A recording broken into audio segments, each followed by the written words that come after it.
There is something underneath Stonehenge that the tourist brochures do not mention, something the guided tours do not linger on, something that the most visited prehistoric monument in the world has been sitting on top of for thousands of years, something that recent scanning technology has only just begun to reveal, and something that changes the question we thought we were asking about this place entirely.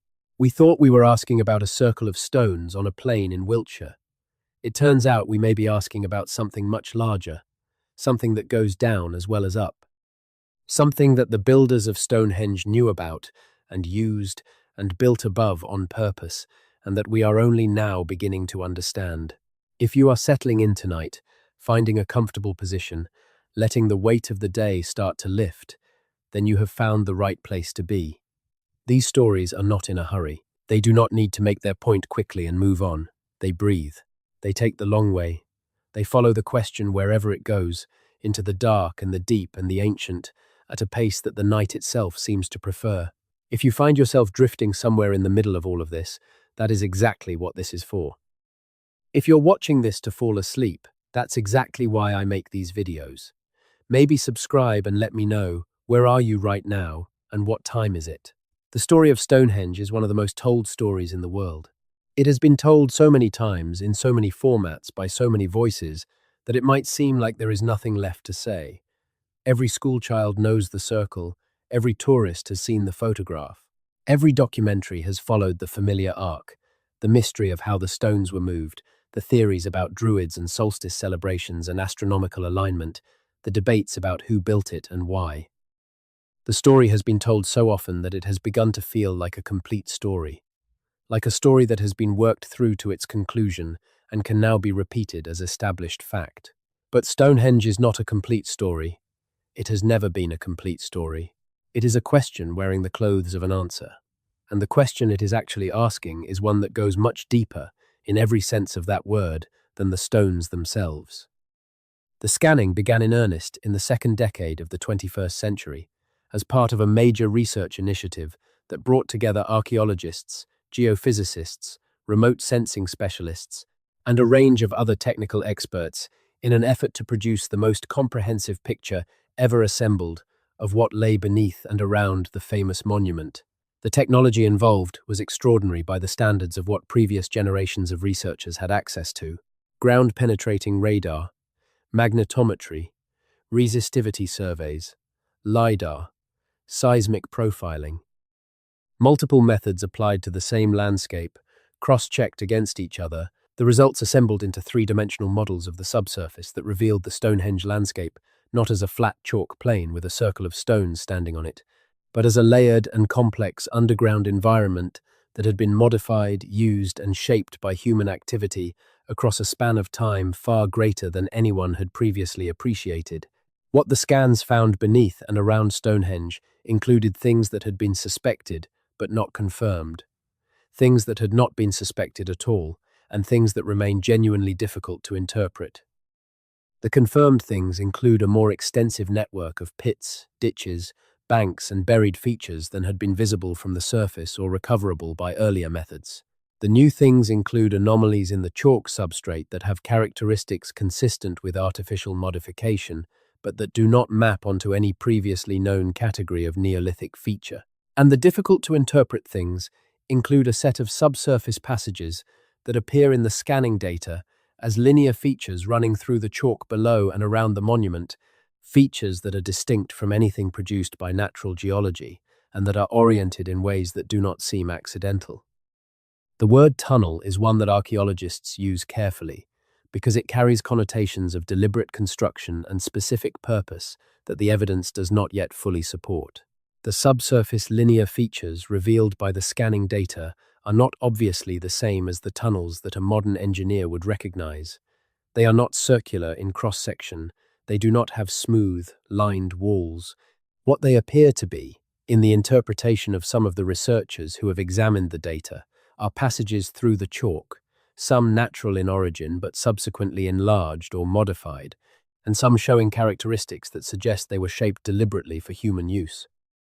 How old they are is a question the scanning data alone cannot answer.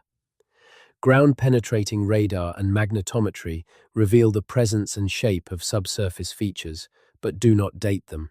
To date, the passages would require either excavation, which has not been done at most of the locations where the anomalies appear, or the application of dating methods to materials that the excavation might produce. The materials are still in the ground. The dates are still unknown. What is known is that the features are there, that they are not natural in any simple sense, and that they exist in a landscape that has been the focus of extraordinary human attention for at least 5,000 years. 5,000 years is the conventional figure for the beginning of the Stonehenge story, though recent work has pushed the evidence of human activity at the site back considerably further. The earliest dated features in the immediate landscape go back closer to 10,000 years, to the Mesolithic period, when the chalk plain of Wiltshire was very different in its ecology and its population from what it became in the Neolithic. And some researchers have suggested that the reasons why the Stonehenge location was chosen for what became one of the most ambitious building projects of prehistoric Britain may have had to do with properties of the location that were recognized long before the first stone was raised. Properties that the builders may have discovered, not by looking at the landscape from above, but by exploring it from below. To understand why this might be significant, you need to understand something about the chalk geology of the Salisbury Plain. Chalk is not solid rock. It is a porous, permeable formation, built up over millions of years from the compressed remains of microscopic marine organisms, and it has a complex internal structure of fissures, faults, and passages that groundwater has been creating and enlarging over geological time. In chalk landscapes, underground water movement creates features that range from small fissures invisible to the naked eye to substantial passages large enough for a person to move through. The chalk of Wiltshire is particularly well developed in this respect, honeycombed by the work of millennia of groundwater, and the Stonehenge area sits over a section of this chalk where the natural passage system is more developed than in some surrounding areas. This is not a secret. Geologists have known about the karst-like characteristics of the Wiltshire chalk for a long time. What has not been seriously investigated until recently is the relationship between those natural subsurface features and the development of the Stonehenge monument above them. The conventional story of Stonehenge treats the site as a surface phenomenon, a construction on top of the chalk plain. The scanning data is beginning to suggest that it may also be, and may always have been, a site where the surface and the subsurface were understood as parts of the same thing, where what was below informed what was built above. There is a tradition in the archaeology of prehistoric Britain of what are called shaft features. Shafts are deliberate vertical excavations into the chalk, found at various locations across the British Neolithic landscape that appear to have had ceremonial or ritual significance. The famous Blick Mead shaft, excavated near Stonehenge in recent decades, provides a local example of this tradition. But shafts of a different scale were also being constructed during the Neolithic, including the recently discovered massive pit complex at Durrington Walls, just a few kilometres from Stonehenge, where a ring of enormous pits with diameters measured in tens of metres was identified through remote sensing. These are not agricultural features, they are not defensive features, they are deliberate excavations into the chalk on a scale that required enormous coordinated effort, located in relation to the Stonehenge monument in ways that seem intentional.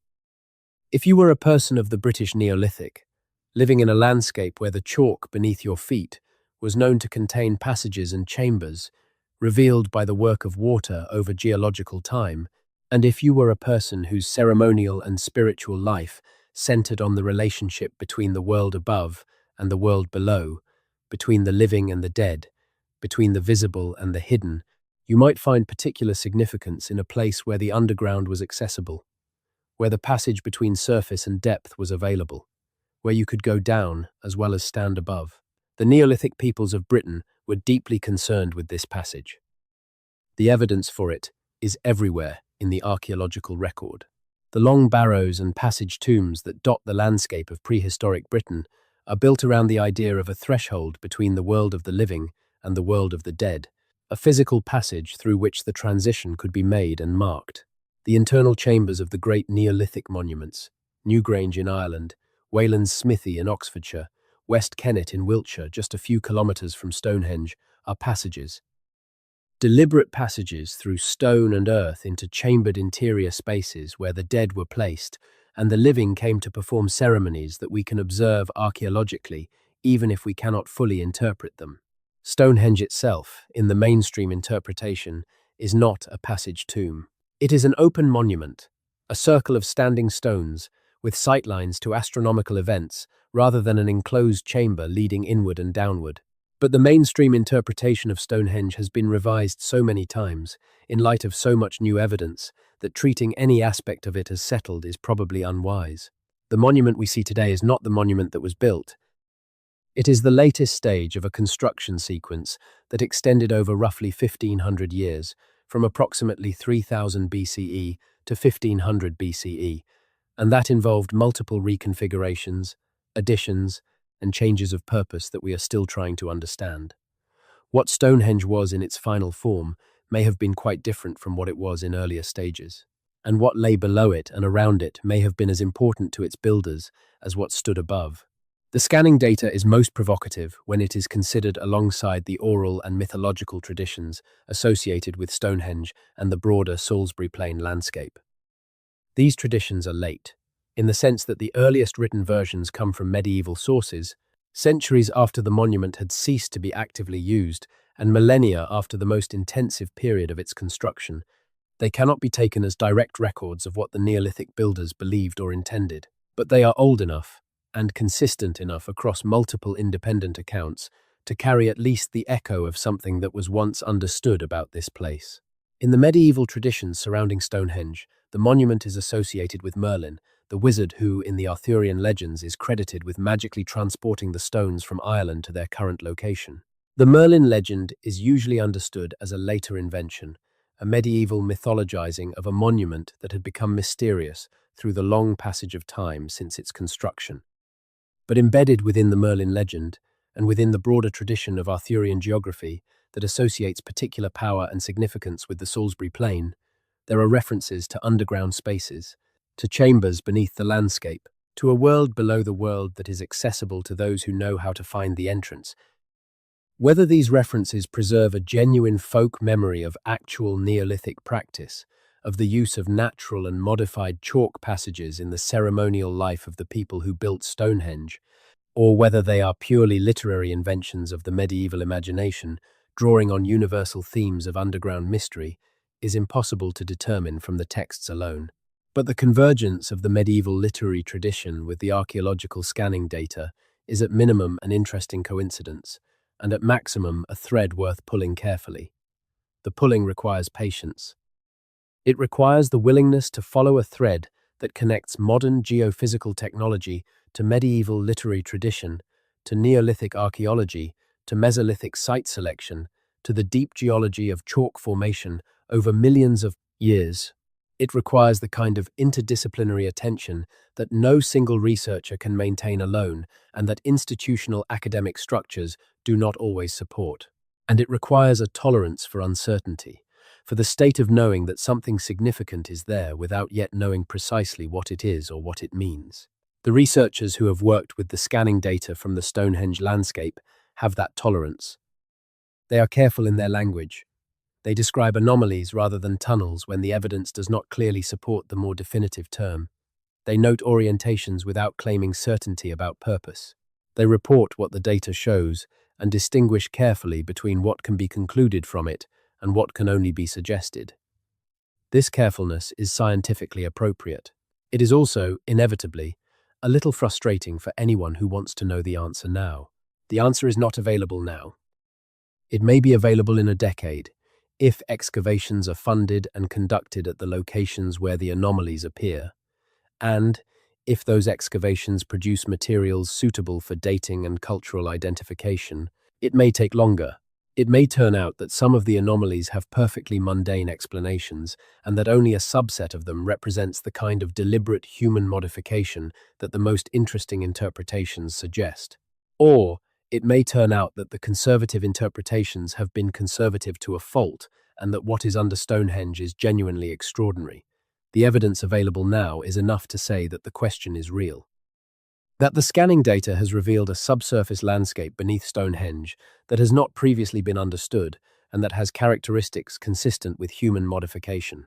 That some of those characteristics involve linear subsurface features oriented in ways that are difficult to explain by natural geological processes alone, and that the full significance of what has been found is not yet known and will require substantially more investigation to determine. That is a careful statement. It is a true statement, and it is enough to sustain the question through the long night. The chalk plain of Salisbury stretches south and east of Stonehenge in a way that, from any elevation, seems to go on longer than it should. The flatness of it is deceptive. The chalk is not really flat. It has a very gentle undulation, a barely perceptible rise and fall that the eye reads as flatness because the scale is too large for the undulation to register. Rivers have cut through the chalk in places, creating small valleys that break the plain into sections. And in the chalk itself, below the thin soil and the grass and the sheep tracks, the water has been working for as long as there has been water to work with. The relationship between water and chalk is one of the defining geological stories of southern England. Rain falls on the chalk, percolates through the porous stone, follows the natural fissures and fractures downward, and eventually emerges at the edges of the chalk formation in springs. The springs that issue from the chalk of Wiltshire and the surrounding counties are famously clear and cold and constant. They have been sources of fresh water for human communities in this landscape since the first humans were here. And the network of underground water movement that produces those springs is a network that, over millions of years, has shaped and reshaped the interior of the chalk in ways that create the passage network that the modern scanning data is beginning to reveal. The people who built Stonehenge would have known about the springs. They would have known that water came out of the ground at particular places. They might have understood, in whatever terms their knowledge system provided, that water went into the ground elsewhere and travelled underground before emerging. They might have found, by exploration or by accident, that some of the places where water had been working longest created passages accessible to a person willing to descend. They might have found that those passages had properties, acoustic properties, thermal properties, visual properties, in the particular quality of the darkness and the particular feel of the enclosed underground space that they found significant in the context of their ceremonial life. These are speculations, but they are speculations grounded in what we know about how Neolithic peoples across Britain and Ireland understood and used natural features. The springs were not just practical water sources, they were sacred places, points where the underground world made itself available to the surface world, where something that had been hidden became visible. The long barrows were not just tombs. They were passages, physical enactments of the transition between worlds, built to replicate in constructed form the experience of moving through a natural underground space. The shaft features found across the Neolithic landscape were not just excavations. They were deliberate interactions with the underground, driven by a worldview that understood the below as a place of significance, not just a location of geological fact. In that context, a natural chalk passage network beneath the location that would become Stonehenge might have been not just an interesting geological curiosity, but a primary reason why the location was chosen. A place where the underground was already accessible, already present, already offering the experience of passage that the Neolithic ceremonial tradition found significant. A place where what the builders wanted to build above could be in relationship with what already existed below. The alignment tradition at Stonehenge is well established. The monument is oriented so that the rising sun on the summer solstice and the setting sun on the winter solstice are visible along the primary axis. This astronomical alignment has been the focus of enormous scholarly and popular attention. But the alignment is only one dimension of the spatial relationships encoded in the monument. There are also alignments to the landscape features around the monument, to the avenue that leads from Stonehenge to the River Avon, to the surrounding circular earthwork that enclosed the stones, to the positions of the outlying stones like the heel stone and the slaughter stone whose exact purpose is still debated. And there are, in the scanning data, possible alignments in the subsurface features that have not yet been fully analyzed. What would it mean if some of the subsurface linear features were oriented consistently with the surface alignments of the monument? It would suggest that the builders thought of the site in 3 dimensions, that the orientation of what was above was reflected in what was below, That the axis of the sun's movement at the solstices was considered significant, not just for what it marked on the surface of the chalk plain, but for what it indicated about the direction of movement through the underground as, well, it would suggest a spatial conception of the site that integrated surface and subsurface in ways that the conventional understanding of Stonehenge as a surface monument has not accounted for. This is an interpretation that goes beyond what the current evidence firmly supports. The subsurface feature orientations are not yet fully mapped, and the analysis that would test for consistency with surface alignments has not been published. But the question is a legitimate one. It is the kind of question that the scanning data has made it possible to ask for the first time, and it is the kind of question that the next phase of research at Stonehenge should be asking. The next phase of research is constrained by something that constrains all research at Stonehenge, which is the protection status of the monument. Stonehenge is a UNESCO World Heritage Site. It is one of the most legally protected archaeological sites in the world. The restrictions on what can be done at and around it are extensive, and for good reason. The history of Stonehenge research includes periods of excavation that were conducted by standards well below what modern archaeology requires, that removed evidence without adequately recording it, and that left the site in a state that cannot be fully recovered. The protective regime that governs the site today is a response to that history. It is intended to preserve what remains for future generations and for future technologies that may be able to extract more information from the physical record than current methods allow. This protective regime means that the anomalies revealed by the scanning data cannot simply be excavated. Any excavation at Stonehenge requires extensive planning, justification, consultation, and approval from multiple authorities. The process is slow and deliberately conservative. And the result is that the questions raised by the scanning data may remain open for a considerable time, while the institutional and regulatory machinery works through the process of determining what investigation is permitted and on what terms. This is, in a way, an appropriate situation for a monument that has been patient for 5,000 years. The chalk can wait a few more decades for the investigation it deserves. The questions can be held open. The anomalies can sit in the data, precisely located, precisely measured, waiting for the moment when the right combination of scientific readiness and institutional permission converges.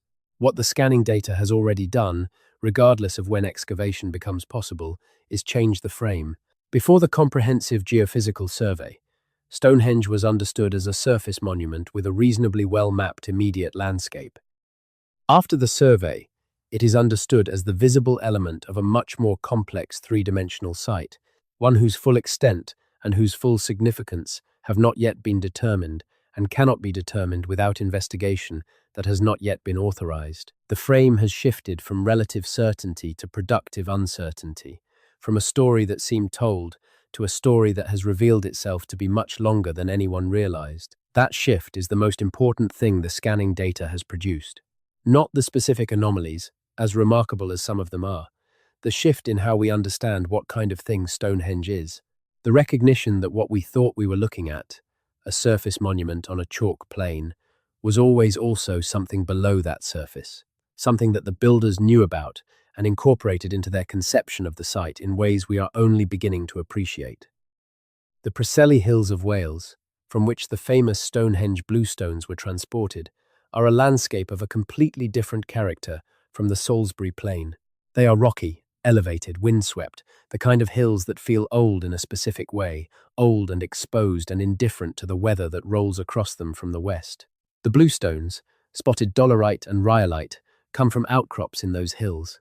And the question of why they were transported some 250 kilometers to Stonehenge when perfectly adequate stone for building a monument was available much closer is one of the central puzzles of the Stonehenge story.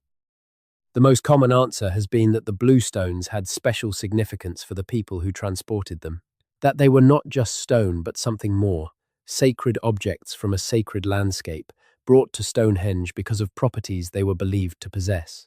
Recent research has added specificity to this idea, identifying a probable source quarry at Carn Gudog in the Preseli Hills and finding evidence that a stone monument may have been constructed there before the stones were moved to Wiltshire. In this interpretation, the Stonehenge bluestones are not quarried raw materials. They are dismantled monument stones, moved from one sacred place to another, bringing with them whatever power or significance they had accumulated in their original location. What the scanning data beneath Stonehenge adds to this picture is the possibility that the destination was chosen as carefully as the source.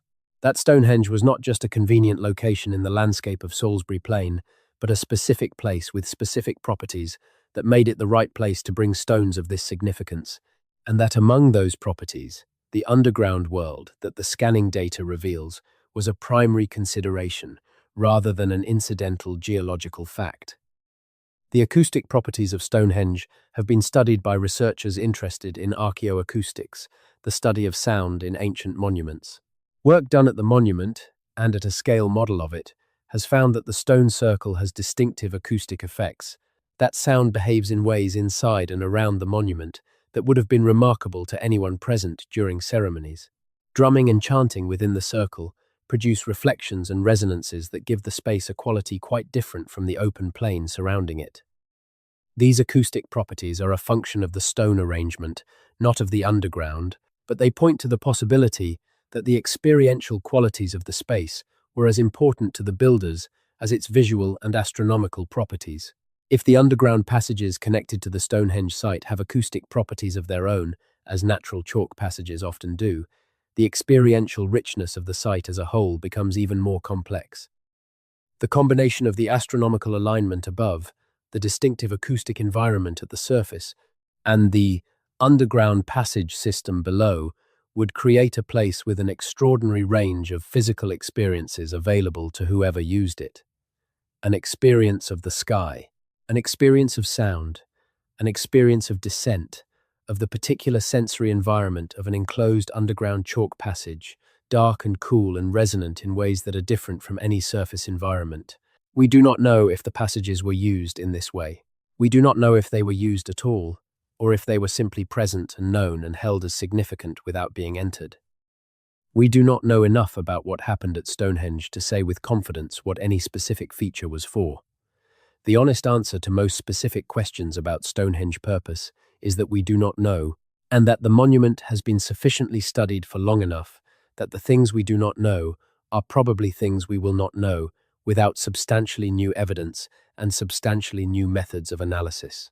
The scanning data is substantially new evidence. The three-dimensional subsurface mapping represents a genuinely new body of information about the site that was not available to previous generations of researchers and that changes the terms of the inquiry.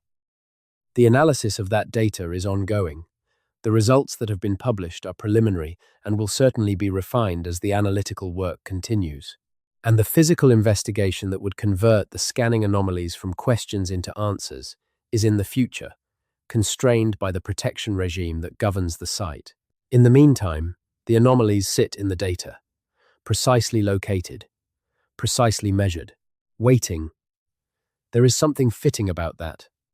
The monument has always been about waiting, about marking the moments in the astronomical cycle that the builders found significant enough to orient their greatest construction toward: the summer solstice, the winter solstice, the moments when the sun stands still before reversing its direction, the moments of pause in the cycle of the year. Stonehenge is a monument to waiting, to the patient observation of celestial mechanics, to the understanding that the significant moments come in their own time and cannot be hurried. The investigation of the underground will come in its own time too.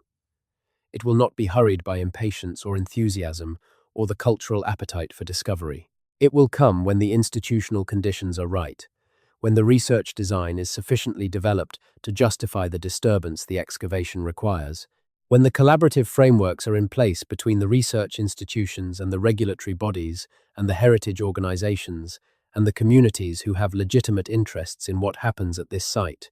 That is as it should be. The underground has waited 5,000 years or more. It can wait a little longer. The chalk is patient. The passages are patient. And the questions they raise, now that the scanning data has made them visible, will remain precisely as significant in 10 years or 20 years as they are today.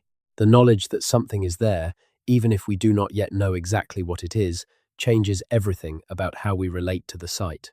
We are no longer standing above a monument we think we understand. We are standing above a mystery we have only begun to approach. And that is a more honest, and in some ways more interesting position to be in. The River Avon, which flows a couple of kilometres to the east of Stonehenge, was part of the Stonehenge landscape in a way that recent research has clarified significantly. The avenue, the processional way that leads from the monument down to the river, was not just a path. It was an astronomical instrument in its own right. Its direction corresponds to the solstice axis, so that the avenue aligns with both the summer solstice sunrise and the winter solstice sunset when viewed from the monument. And its lower end at the river was the probable starting point for ceremonies that moved from the water upward to the stone circle along the avenue.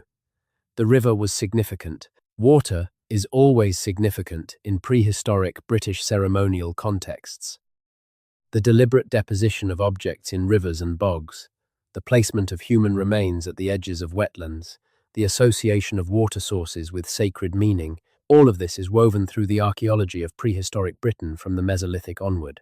And at Stonehenge, the river at one end of the avenue and the underground water that has shaped the passages beneath the monument are two faces of the same fundamental relationship with water that structured the ceremonial life of the people who built. Here, the chalk that the passages move through is itself made of water in a different sense. It is made of the compressed remains of organisms that lived in a warm, shallow sea that covered this part of England more than 60 million years ago. When you are in the chalk, you are in what was once the sea floor. The substance you are moving through is a kind of frozen ocean, its animal origins preserved in the fossil record of foraminifera and coccoliths that make up the rock. The underground in the chalk country is an ancient sea, solid now but geologically recent, in the sense that the geological processes that converted the sea floor to dry land are not old by geological standards. Whether the Neolithic builders of Stonehenge knew that the chalk was once the sea floor is unknowable, but they almost certainly knew that the chalk came from water in some sense, that the landscape they were building in was a landscape shaped by the movement of water over very long time. The springs and the underground passages were evidence of that. The fossil shells that weather out of chalk exposures, the echinoids and bivalves and occasional vertebrate remains that ancient geological processes had entombed in the stone, were visible and available to anyone examining the chalk carefully. People of the Neolithic were careful observers of the natural world. They knew the materials they worked with. They understood, in whatever framework their knowledge system provided, that the chalk was not simply inert stone, but a substance with a history and a relationship to water that was part of its character. Building the world's most ambitious prehistoric monument on top of chalk, above a natural passage network shaped by water over millions of years, above an ancient sea floor compressed into solid stone, was not innocent of those associations. The builders chose this place. They chose it for multiple reasons, including the local solstice topography that made the astronomical alignments work, including the specific landscape setting of the avenue and the river, including whatever properties made the location feel right in terms they would have understood and we can only partially reconstruct. And if among those reasons was the presence of the underground, the chalk passages accessible below the surface, then the building above was a conscious engagement with what was below. A monument that worked in relationship with its foundation in a way we have not previously appreciated. The foundation is still there. The passages are still there, in whatever state 5,000 or more years of use and non-use and geological change have left them. The scanning data has made them visible for the first time in the history of Stonehenge research, and the investigation that would tell us what they are and when they were formed and how they were used is coming.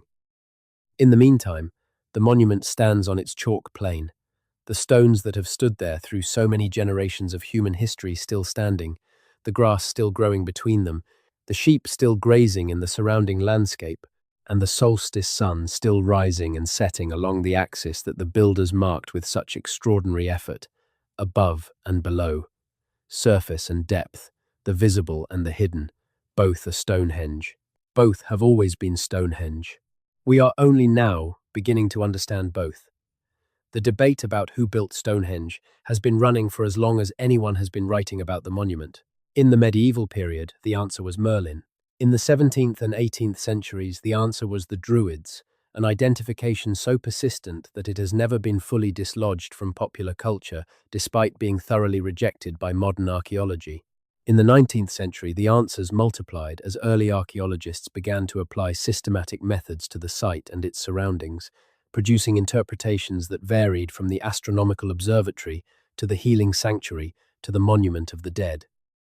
In the 20th century, the debate became more technical and more evidence-based, shaped by radiocarbon dating and systematic excavation and the growing toolkit of scientific analysis available to archaeologists. The current consensus, built on decades of careful research, is that Stonehenge was built and rebuilt by the farming communities of Neolithic and early Bronze Age Britain, people who had arrived in the British Isles several centuries before the first phase of the monument was constructed, who had cleared the forests of the chalk downland, who kept cattle and grew grain, and buried their dead in elaborate long barrows, and maintained complex social structures capable of organizing the massive collective effort that monument construction required. These were not primitive people in any meaningful sense. They were fully modern human beings with sophisticated knowledge of their environment, complex social and ceremonial lives, and demonstrated capabilities in engineering and logistics that were, relative to the resources available to them, extraordinary. The question of why they built Stonehenge in the specific form they built it, why they chose this specific location, why they went to the extraordinary effort of transporting bluestones from Wales and sarsen stones from Marlborough Downs, is answered in different ways depending on which aspect of the evidence you emphasize. The astronomical alignment is clearly real and clearly deliberate, and it suggests that the monument had a function related to the observation and marking of celestial events, specifically the solstices. The scale and visibility of the monument suggest it was a place of assembly for communities spread across a wider landscape, a center of social and ceremonial life for populations who converged here at significant times of year. The evidence for feasting and for the deposition of cremated human remains suggests ceremonies of communal celebration and of the dead that took place here over many centuries. None of these functions are mutually exclusive. The most likely truth is that Stonehenge served multiple purposes over its long life, that different phases of its construction were associated with different emphases and different uses, and that what it meant to the people who built it changed as the monument grew and as the societies that maintained it changed. The monument is not a single thing with a single meaning. It is a palimpsest, a text written over time by multiple authors with related but not identical purposes, each adding to what the previous had built without erasing it entirely. The subsurface landscape is another kind of palimpsest. The natural chalk passages were shaped by water over millions of years before any human being set foot in the landscape. Any human modification that occurred subsequently was added to a natural substrate that already had its own character and its own history. And whatever ceremonies or activities made use of the underground, if any did, were layered on top of each other across the span of time the site was in use. Separating those layers, understanding which modifications belong to which period and which cultural context, is exactly the kind of complex archaeological problem that the scanning data has revealed as existing and that the physical investigation has not yet been conducted to address. The scanning data has also revealed something about the landscape around Stonehenge that changes the context in which the monument is understood. Previous research had identified the major monuments of the Stonehenge landscape, the nearby henge at Durrington Walls, the Cursus monument that runs east-west north of Stonehenge, the numerous long barrows distributed across the chalk plain, the avenue leading to the river. The geophysical survey found additional features within and between these known monuments that indicate the landscape was even more intensively modified over its period of use than had been understood. The density of the human imprint on the Stonehenge landscape is remarkable even by the standards of a region famous for the richness of its prehistoric remains. The chalk plain for miles around the monument is, in a real sense, an artificial landscape. It has been shaped by human action as thoroughly as any agricultural landscape, though the actions that shaped it were not agricultural but ceremonial.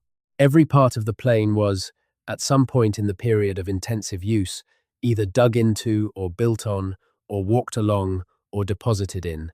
The landscape is saturated with human intention, not just the circle of stones but the whole surrounding environment, understood as a setting for the circle and as a monument complex in its own right.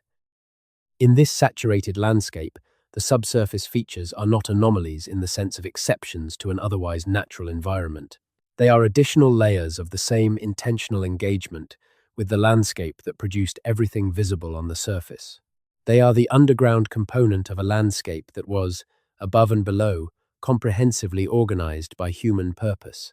The question is, what that underground purpose was, and how it related to the above-ground purposes we are somewhat better able to understand. Across the English Channel, in Brittany and the Loire Valley, and other parts of northern France, there are Neolithic monuments that share many characteristics with those of southern Britain. The megalithic building tradition of Atlantic Europe, from Portugal in the south to Scandinavia in the north, produced a range of monument types that, while varying significantly in detail, share a common emphasis on stone, on the relationship between the living and the dead, on astronomical alignment, and on the construction of spaces that mediate any ordinary world and whatever lies beyond it. This tradition emerged, the genetic evidence increasingly suggests, from a specific founding population that spread along the Atlantic coast of Europe during the Neolithic and that shared, among its descendant communities across a vast geographic range, certain cultural practices and certain understandings of the world. Among those shared practices was a relationship with the underground that is visible across Atlantic megalithic Europe. The passage tomb tradition, most dramatically represented by the great monuments of Ireland like Newgrange and Knowth, but also present in Brittany, in Wales, in the Orkneys, in Iberia, built elaborate stone passages into and through mounds of earth, creating enclosed underground chambers where the dead were placed and where the living came to perform ceremonies in a space that replicated the experience of being underground. The deliberate creation of underground experience was central to the tradition. Stonehenge does not fit neatly into the passage tomb tradition. It is an open monument, not an enclosed one. But its builders were part of the same broadly shared cultural world that produced the passage tombs and the evidence for how they used the broader Stonehenge landscape, including the long barrows that surround the monument and that are built on the passage tomb model, suggests that the Neolithic communities of the Salisbury Plain were fully engaged with the underground in the way that the wider Atlantic tradition was engaged with it. If the subsurface features beneath Stonehenge represent deliberate human modification, they would fit into this broader pattern. They would be an example of what the Atlantic Neolithic tradition did broadly, the engagement with the underground as a significant aspect of ceremonial life, but in a distinctive local form, shaped by the specific character of the chalk geology and the specific properties of this particular landscape. Not a passage tomb in the formal architectural sense, but a site where the underground was accessed and used in ways that connected the builders to the broader tradition, while expressing something specific to this place and these people and these purposes. That connection to the broader Atlantic tradition is one of the threads that pulls the Stonehenge underground question out of local antiquarian interest and into a wider discussion about the nature of Neolithic culture across Atlantic Europe. If Stonehenge's underground is significant, it is not just significant for what it tells us about Stonehenge. It is significant for what it tells us about how the communities that built Stonehenge understood the world and how that understanding related to the understandings of the communities who built Newgrange and Carnac and Avebury and the dozen other great monument complexes that are the surviving peaks of a much larger cultural landscape, now mostly lost. The bigger picture matters. Individual sites, however remarkable, are most meaningful when they are understood in relation to the traditions they belong to. And the tradition Stonehenge belongs to is one that was deeply, fundamentally, persistently concerned with the underground, with what lay below, with the passage between above and below, with the idea that the world had a depth that mattered as much as its surface, and that the relationship between depth and surface was something that ceremonial life needed to engage with, mark, and maintain. Stonehenge was built above a place where that depth was accessible, where the chalk had been working for millions of years to create passages that went down, where the underground was not just a geological fact, but a potential ceremonial resource. And the people who built above it may have understood exactly what they were doing when they chose this place above all others in the chalk country of southern England. They were building at the place where above and below met, where the astronomical sky and the underground earth were available in the same location. where you could stand in the solstice sunrise and then descend into the chalk and experience the complete opposite of that, the darkness and the cool and the enclosed silence of the underground world in the same place, and possibly on the same day. That duality is something that no purely surface account of Stonehenge can capture. It requires the underground to be part of the understanding. It requires the scanning data to be taken seriously and followed to its investigative conclusions. It requires the kind of patient, rigorous, well-funded, institutionally supported research that the significance of the question demands, and that the peculiar circumstances of monument protection make slower and more cautious than the impatience of discovery would prefer. The research is coming, the understanding is coming, and when it arrives, the story of Stonehenge will be richer and stranger and more interesting than the story we have been telling for the past several centuries of serious attention to the site. It will be the story of a place that worked in 3 dimensions, that engaged with the sky and the underground simultaneously, that understood the chalk plain not as a simple surface to build on, but as a layered environment with a deep and usable interior, that built the most famous monument in Britain at a location chosen as much for what lay beneath as for what could be constructed above. That story has been waiting to be told for as long as the monument has been standing. The scanning data has made it possible to begin telling it. The night is long enough to tell at least the beginning. The morning will come, as it always does, and with it the continuing work of understanding. The investigation is underway. The questions are alive. The underground is waiting, and Stonehenge stands above it all, as it has always stood, marking the moments the builders found worth marking, patient as the chalk it is built on, older than every story that has ever been told about it, still full of things that no story has yet found a way to say. What we know now is that those things include depth, that the story goes down as well as up, that the monument we thought we understood was always also something more, something below, something hidden, something that the builders knew and we are only now beginning to suspect. The suspicion is the beginning of the understanding, and the understanding, when it comes in full, will be something worth the long wait. The Druids did not build Stonehenge. Let that be said clearly, since the misidentification has been lingering in popular culture for so long that it seems worth addressing directly.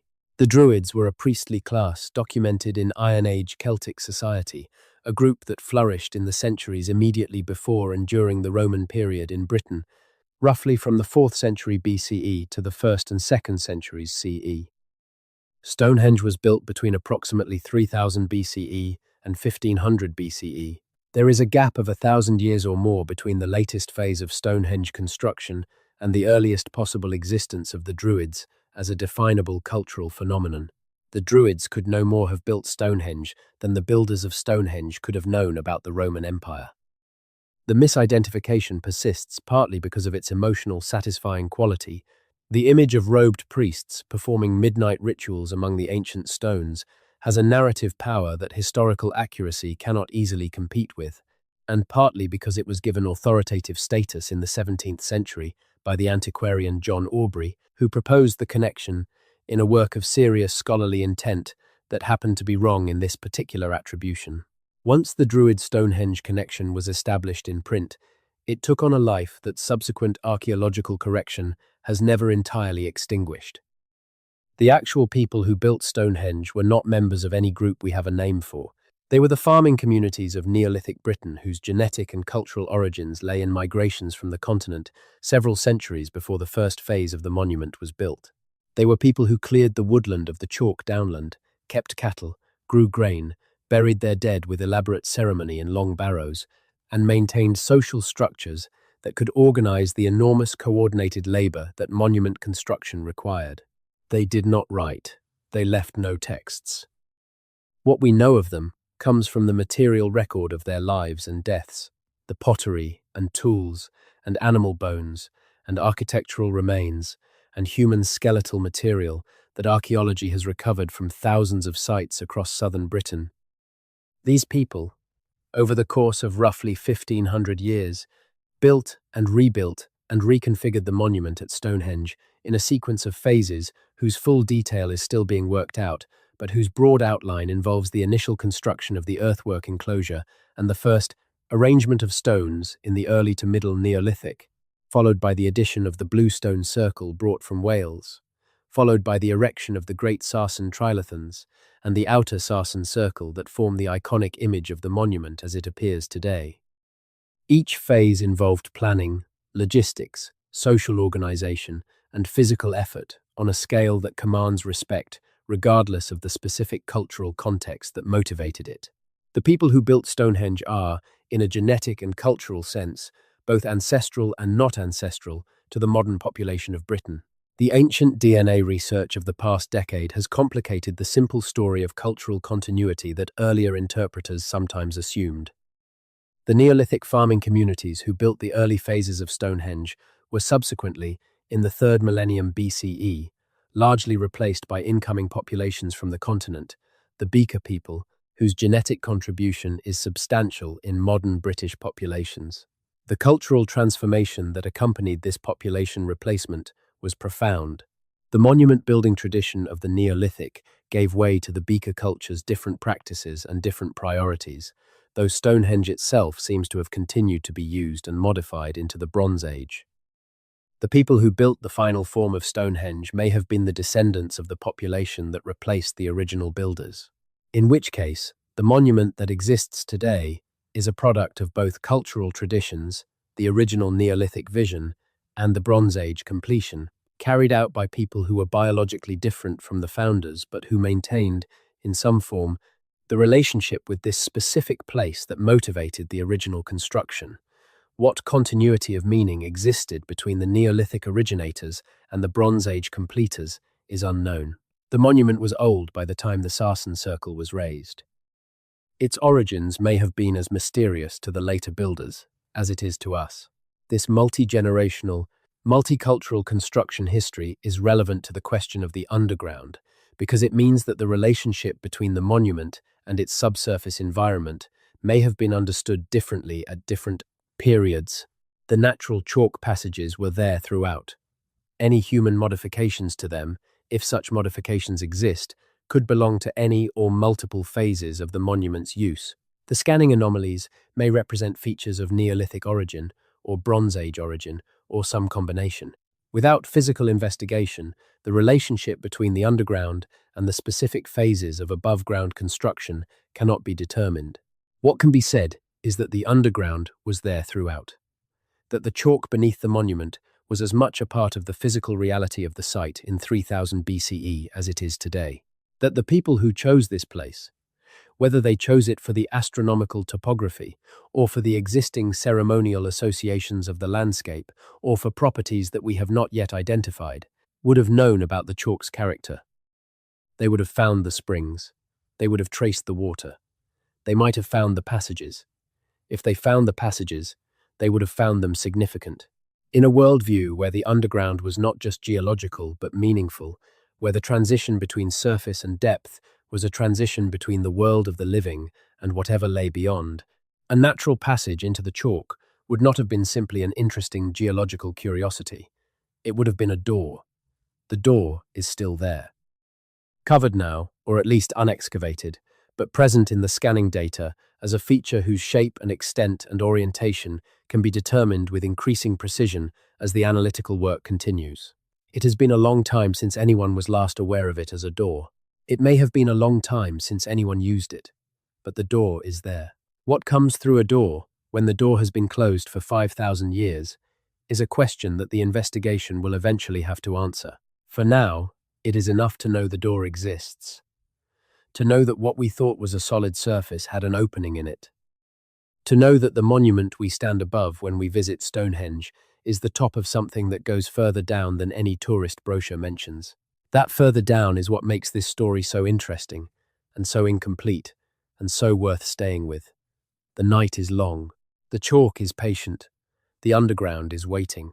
And somewhere on the Salisbury Plain, the monument stands in the dark, the same stars turning above it that have always turned above it, the same chalk lying beneath it that has always lain beneath it, and the same questions asking themselves of anyone willing to listen. Listen. The answers are coming. Slowly, in the way that genuine understanding always comes. But they are coming. Sleep well. Dream of stones and chalk, and the long dark that goes down below the stones. Dream of what the builders knew, that we are only now beginning to suspect. It is in the ground. It has always been in the ground. And the ground is not done with us yet. Good night. The West Kennet Long Barrow sits on a ridge above the Vale of Pewsey, a few kilometres from Avebury and not much further from Stonehenge. It is one of the largest and best preserved Neolithic chambered tombs in Britain, and it is a monument that has been part of the ceremonial landscape of this region for roughly 5,500 years. Its interior is accessible today through a small entrance between large standing stones, and the experience of moving through that entrance into the stone-lined chambers beyond is one that changes how you understand what prehistoric monument builders were doing in a way that no amount of exterior viewing accomplishes. Inside West Kennet, the scale is human. The passages are sized for a person moving through them. The side chambers open off the central corridor in ways that feel deliberate and considered. The stones are massive, but they are fitted together with a care that speaks of attention to the experience of being inside, as well as to the structural requirements of the construction. And the darkness, on a cloudy day or at any time without artificial light, is absolute. You cannot see your hand in front of your face. The only sensory information available is tactile and auditory. The feel of the stone walls if you touch them, the sounds of your own movement and breathing, the temperature that drops noticeably as you move further from the entrance. This is the underground experience that the passage tomb tradition was designed to provide. An experience of descent, of enclosed darkness, of the complete elimination of the visual world that structures ordinary surface life. An experience of what it is like to be below. And the communities that built these monuments and used them for ceremonies involving the dead were communities that valued this experience enough to invest enormous effort in creating the architectural containers for it. West Kennet and Stonehenge are neighbours in the ceremonial landscape of Wiltshire. They belong to the same broad tradition. Their builders were part of the same network of communities. And while Stonehenge is architecturally very different from West Kennet, an open stone circle rather than an enclosed chambered tomb, the possibility that it incorporated access to underground space as part of its ceremonial function would connect it to the tradition that West Kennet represents, would make Stonehenge not just an open monument with astronomical properties, but a site where both the open and the enclosed, both the above and the below, were available as ceremonial resources. That possibility is what the scanning data makes thinkable in a new way. It was always abstractly possible that the chalk beneath Stonehenge had underground features of significance. But without the scanning data, the possibility was purely speculative. With the scanning data, the speculation becomes grounded. The features are visible, even if not yet physically investigated. Their existence is established, even if their character and purpose are not. And the connection between those features and the broader underground tradition of the Neolithic ceremonial landscape becomes a genuine question rather than a purely abstract one. The genuine question is what motivates the investigation. What pushes it from the realm of interesting possibility into the realm of funded, systematic, institutionally supported research? That motivation is currently building through the accumulation of scanning data and analytical results and published research that makes the case for the underground as a significant and unexplored aspect of the Stonehenge story. It is not yet sufficient to have generated the full investigation the question deserves, but it is growing. The growth of scientific and public understanding of what the scanning data has found is itself part of the process. Every person who understands that there is something beneath Stonehenge that has not yet been explained is a person who is part of the expanding awareness that eventually produces the institutional response. The understanding spreads through articles and documentaries and conversations, and yes, through stories told at night to people who are listening partly to learn and partly to let the day go. The understanding spreads, and eventually it reaches sufficient critical mass to change what institutions do. That is how these things always work. The knowledge accumulates at the margins before it reaches the center. The informal understanding precedes the formal investigation. And the formal investigation, when it finally happens, draws on decades of accumulated attention that the official record often fails to credit. The attention is here, the story is being told. And beneath the chalk plain of Wiltshire, below the monument that has stood there for 5,000 years, The underground is waiting for the moment when the attention and the institutional will and the investigative resources finally converge. The convergence is coming.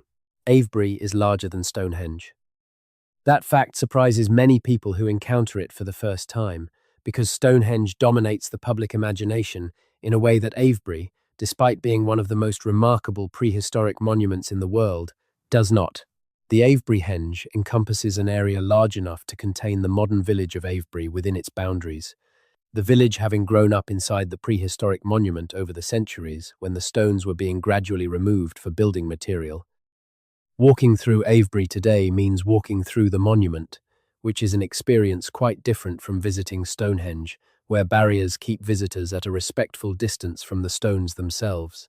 The relationship between Avebury and Stonehenge in the Neolithic ceremonial landscape of Wiltshire has been a subject of research and debate for as long as serious attention has been paid to either monument. They are approximately 30 kilometres apart, connected by the ancient ridgeway track that runs along the chalk downland, and the communities that used and maintained one were certainly aware of and probably related to the communities that used and maintained the other. Whether there was a functional relationship between them, whether ceremonies moved between the two sites, whether they were understood as complementary elements of a larger ceremonial landscape rather than as independent monuments, is a question that the evidence allows but does not definitively answer. What the geophysical survey of the Stonehenge landscape adds to this picture is the possibility that the subsurface environment of the two sites may be connected in ways that the surface analysis has not revealed. The chalk that underlies Stonehenge extends continuously to Avebury and beyond. The underground water system that has shaped the chalk passages beneath Stonehenge is part of the same broader chalk aquifer that underlies the entire chalk downland of Wiltshire. If the passages beneath Stonehenge are part of a natural system that has been locally modified for human purposes, that system does not stop at the boundaries of the Stonehenge landscape. It continues through the chalk to Avebury and to all the other sites in the region. This does not mean that there are tunnels connecting Stonehenge to Avebury in any simple sense. The scale of the distances involved makes a directly constructed tunnel impractical by any Neolithic technology we know of. But it does mean that the underground world that the Stonehenge builders were engaging with was not isolated to their immediate site. It was part of a continuous underground environment that extended across the entire chalk landscape they inhabited. And the way they understood and used the underground at Stonehenge may have been informed by their understanding of the underground across the whole region. The relationship between underground features at multiple sites within a broader ceremonial landscape is something that archaeology has not systematically investigated for this region. The scanning surveys have been focused on individual sites rather than on the underground connections between them. A regional underground survey, applying geophysical methods across the full extent of the chalk downland that connects the major monument complexes of Wiltshire, would be a substantial undertaking, but it would produce a picture of the subsurface ceremonial landscape that no amount of individual site investigation can provide.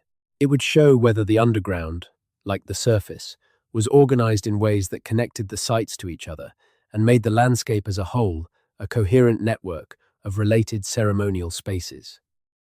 That survey has not been proposed, as far as the public record indicates. It is the kind of project that requires resources and institutional coordination well beyond what any single research group could assemble, but it is the kind of project that the scanning data is beginning to make imaginable as a next step. Once the significance of the underground at individual sites is more widely understood and more broadly accepted as a genuine research question, the imagining is the beginning of the doing. And the doing, when it happens, will change our understanding of the Neolithic ceremonial landscape of Wiltshire in ways that will make the already remarkable story of this region richer and more complex and more interesting. The chalk does not resist being understood. It is a transparent material in a geological sense, amenable to the remote sensing methods that can reveal its subsurface structure without disturbing it. What has been missing is not the tool, but the will to apply it systematically to the question of what lies beneath the monuments that have defined the archaeology of southern England for 2 centuries of serious research. The will is growing, the tools are available, the question is alive. Everything that needs to be in place for the investigation to happen is nearly in place. Nearly. The last element, the institutional commitment to fund and conduct the investigation, is the element that takes the longest to assemble. But it is assembling. And when it finally arrives, the chalk will have been patient long enough. It will give up what it has been holding, slowly, carefully, under the watchful eye of researchers who understand what they are looking at and what it means. It will reveal the underground of Stonehenge as fully as the science allows. And the story that has been waiting 5,000 years to be completely told will be closer to complete.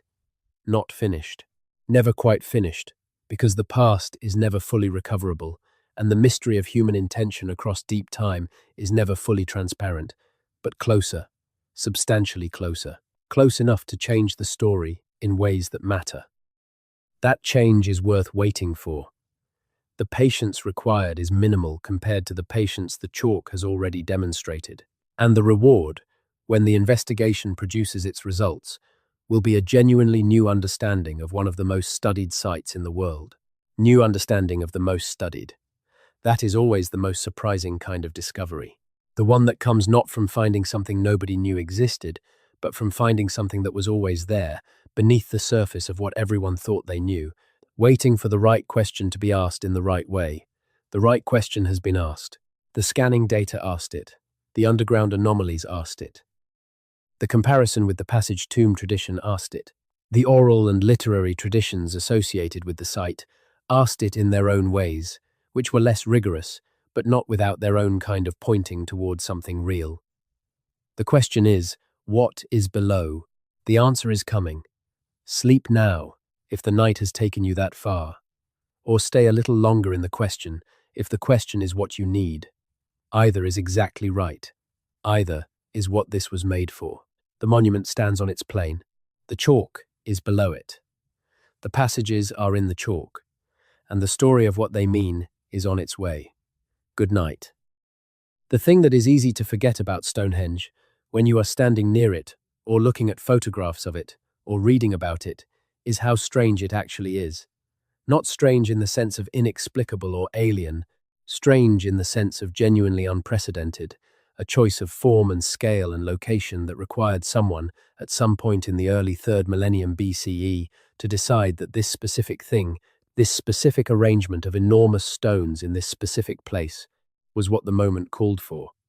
That decision was not inevitable. The people who built Stonehenge were also building other things in other places at the same time. The Neolithic of Britain produced a diverse range of monument types, and not all of them ended up at Stonehenge's scale or in Stonehenge's form. The decision to build what became Stonehenge was a specific decision made by specific people with specific purposes. And the scale of the commitment that decision required, the logistics of transporting bluestones from Wales, the engineering of raising the enormous Sarsen trilithons, the sustained community effort over multiple generations, suggests that the purposes were understood as extraordinary, worth extraordinary effort. What makes something worth extraordinary effort to a community that has to feed itself, tend its animals, bury its dead, and manage all the other demands of Neolithic agricultural life, while also periodically dropping everything to work on a massive building project? The answer has to be that the purposes served by the building project were understood as essential, not optional, not the luxury of surplus time, but a genuine necessity for the continued functioning of the community's relationship with the world. That relationship was with the sky, clearly. The astronomical alignment is too precise to be accidental, and too carefully maintained through multiple rebuilding phases to be incidental. The people who built Stonehenge understood the movements of the sun with sufficient precision to orient a major monument to solstice events, and they considered that orientation worth the enormous effort of maintaining it through 2,000 years of construction and reconstruction. But the relationship was also with the dead. Stonehenge received cremated human remains across a long period of its use, and the monument was embedded in a landscape of burial mounds and mortuary practices that make clear the connection between this place and the ceremonies surrounding death, transition, and the continuing relationship between the living and those who had died. The monument was not just a solar observatory. It was a place where the living maintained their relationship with the dead in the formal ceremonial context that the monument's architecture provided. And if the relationship with the underground was also part of what the monument was for, then Stonehenge was a place that held the sky, the dead, and the below in a single ceremonial site. A place where all the dimensions of the world that the Neolithic worldview recognized as significant were simultaneously accessible, where you could stand in the solstice sunrise and feel the astronomical dimension, where the cremated dead were present in the ground beneath the stones, and where the chalk below offered, for those who knew how to use it, access to the underground dimension that the passage tomb tradition elsewhere in Britain was addressing through constructed chambers. A place that held all of these things at once would be a place of extraordinary power in the framework of the communities that used it. A center of centers. A site where the full range of the significant was available in one location. That would be worth bringing stones from Wales for. That would be worth 2,000 years of rebuilding. That would be worth everything the community had to give to it, because what it gave in return was the presence of everything that mattered, all in one place, available at the moments when availability mattered most. This is a speculative synthesis. It requires the underground component to be real, which the scanning data suggests but does not confirm.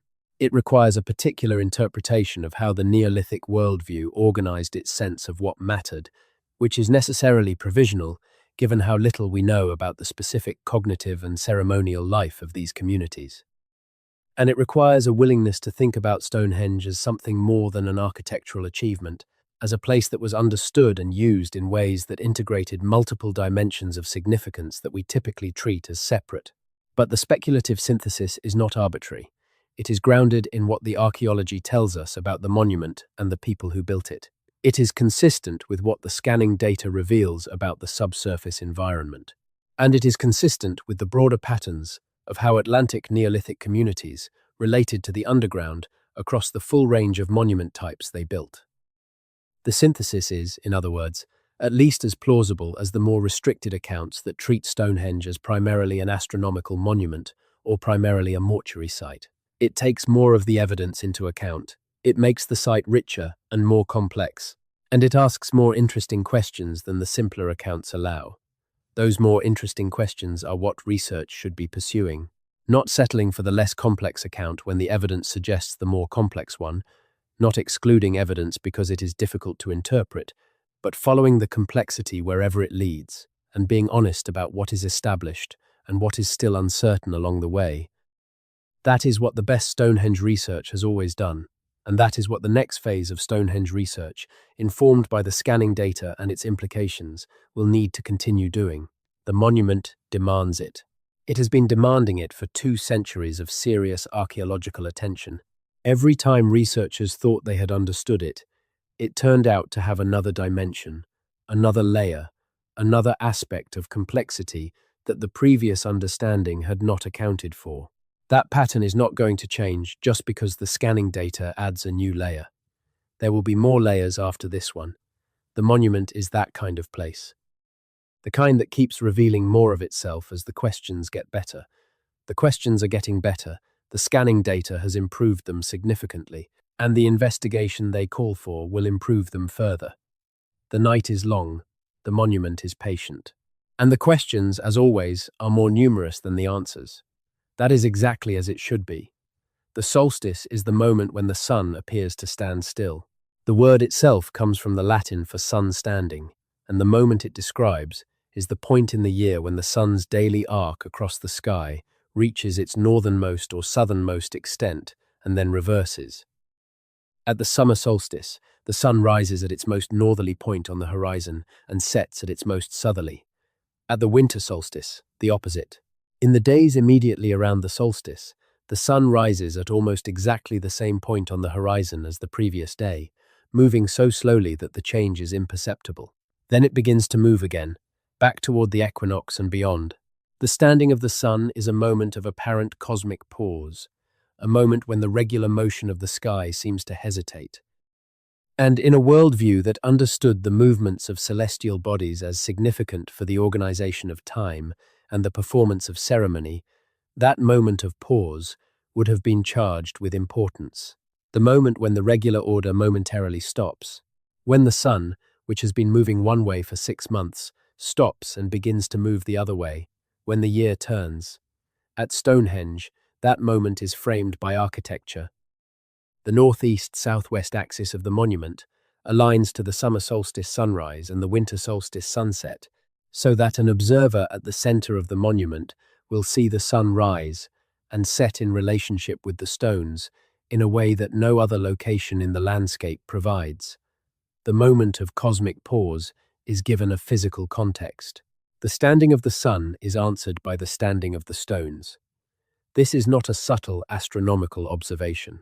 It is a deliberate and dramatic alignment that required careful planning, sustained observation, and the willingness to orient an enormous construction project to a specific astronomical event rather than to any of the other spatial relationships that might have determined the monument's axis.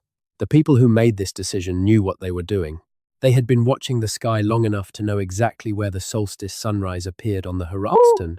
They had the surveying and planning skills to project that alignment across the landscape and design a monument that would frame it. And they had the community organization to build the monument they designed. In that context of careful attention to astronomical events and their framing, the possibility that the underground was also incorporated into the ceremonial understanding of the site takes on additional significance. If the above was organized with this level of precision and intention, what was below was probably not ignored, probably not left to its natural state while the above was so carefully managed, probably engaged with in some way, understood in some way, incorporated into the ceremonial life of the place, in some way that has left the traces. The scanning data is now beginning to reveal. The traces are there. Precisely where they would need to be if the underground was a genuine element of the site's ceremonial function, below the monument that was so carefully aligned to the sky above. In the chalk that was worked by water for millions of years before the first stone was raised, in the passages that go down while the stones go up, above and below, sky and chalk, standing sun and underground dark, all of it, Stonehenge, sleep in that understanding. Let the image of the monument standing on its chalk plane, the sky turning above it, and the passages waiting below it, be the last thing in your mind before the night takes you fully. The stones are patient. The chalk is patient. The sky keeps turning. And the story keeps being told, one night at a time, to whoever is listening. You are listening. That is everything. Good night. The archaeology of sensory experience is one of the newest and most interesting directions in the study of prehistoric monuments. For most of the history of the discipline, archaeologists focused on what could be measured and categorized: the dimensions of stones, the spatial relationships of features, the dates of deposits, the identities of human remains. These are the hard data of the discipline, and they are essential. But they tell you what was there without necessarily telling you what it was like to be there, what the people who used the sites experienced physically and emotionally and sensorially in the course of the ceremonies and activities that the material record documents. The sensory turn in archaeology, as it has sometimes been called, attempts to recover something of that experiential dimension. It asks what it felt like to approach the monument along the avenue in the pre-dawn darkness of midsummer, the dew on the grass, the chalk reflecting what little light was available, the silence that would have enclosed a pre-industrial night. It asks what the acoustics of the stone circle were like when voices were raised within it, or drums were struck, or the particular quality of silence within the circle compared to the landscape outside. It asks what the underground was like, if the underground was used, what the temperature and the darkness and the particular smell of enclosed chalk felt like to someone descending from the monument above. These are questions that can be addressed with a combination of experimental archaeology, archaeoacoustic analysis, phenomenological attention to the physical experience of visiting the monument, and informed imagination grounded in what we know about the sensory priorities of the broader cultural tradition. They cannot be answered with certainty, but they can be approached with increasing sophistication, and the answers they produce, however provisional, add a dimension to the understanding of the site that the purely material analysis cannot provide. The acoustic analysis of Stonehenge has produced some findings worth noting. Research conducted over the past 2 decades, using a combination of in-situ measurement and scale model testing, has found that the stone circle has acoustic properties that distinguish the interior of the monument from the surrounding landscape. Sounds within the circle reflect from the stones in ways that give the space a reverberant quality not present in the open plain. Certain frequencies are amplified, others are absorbed.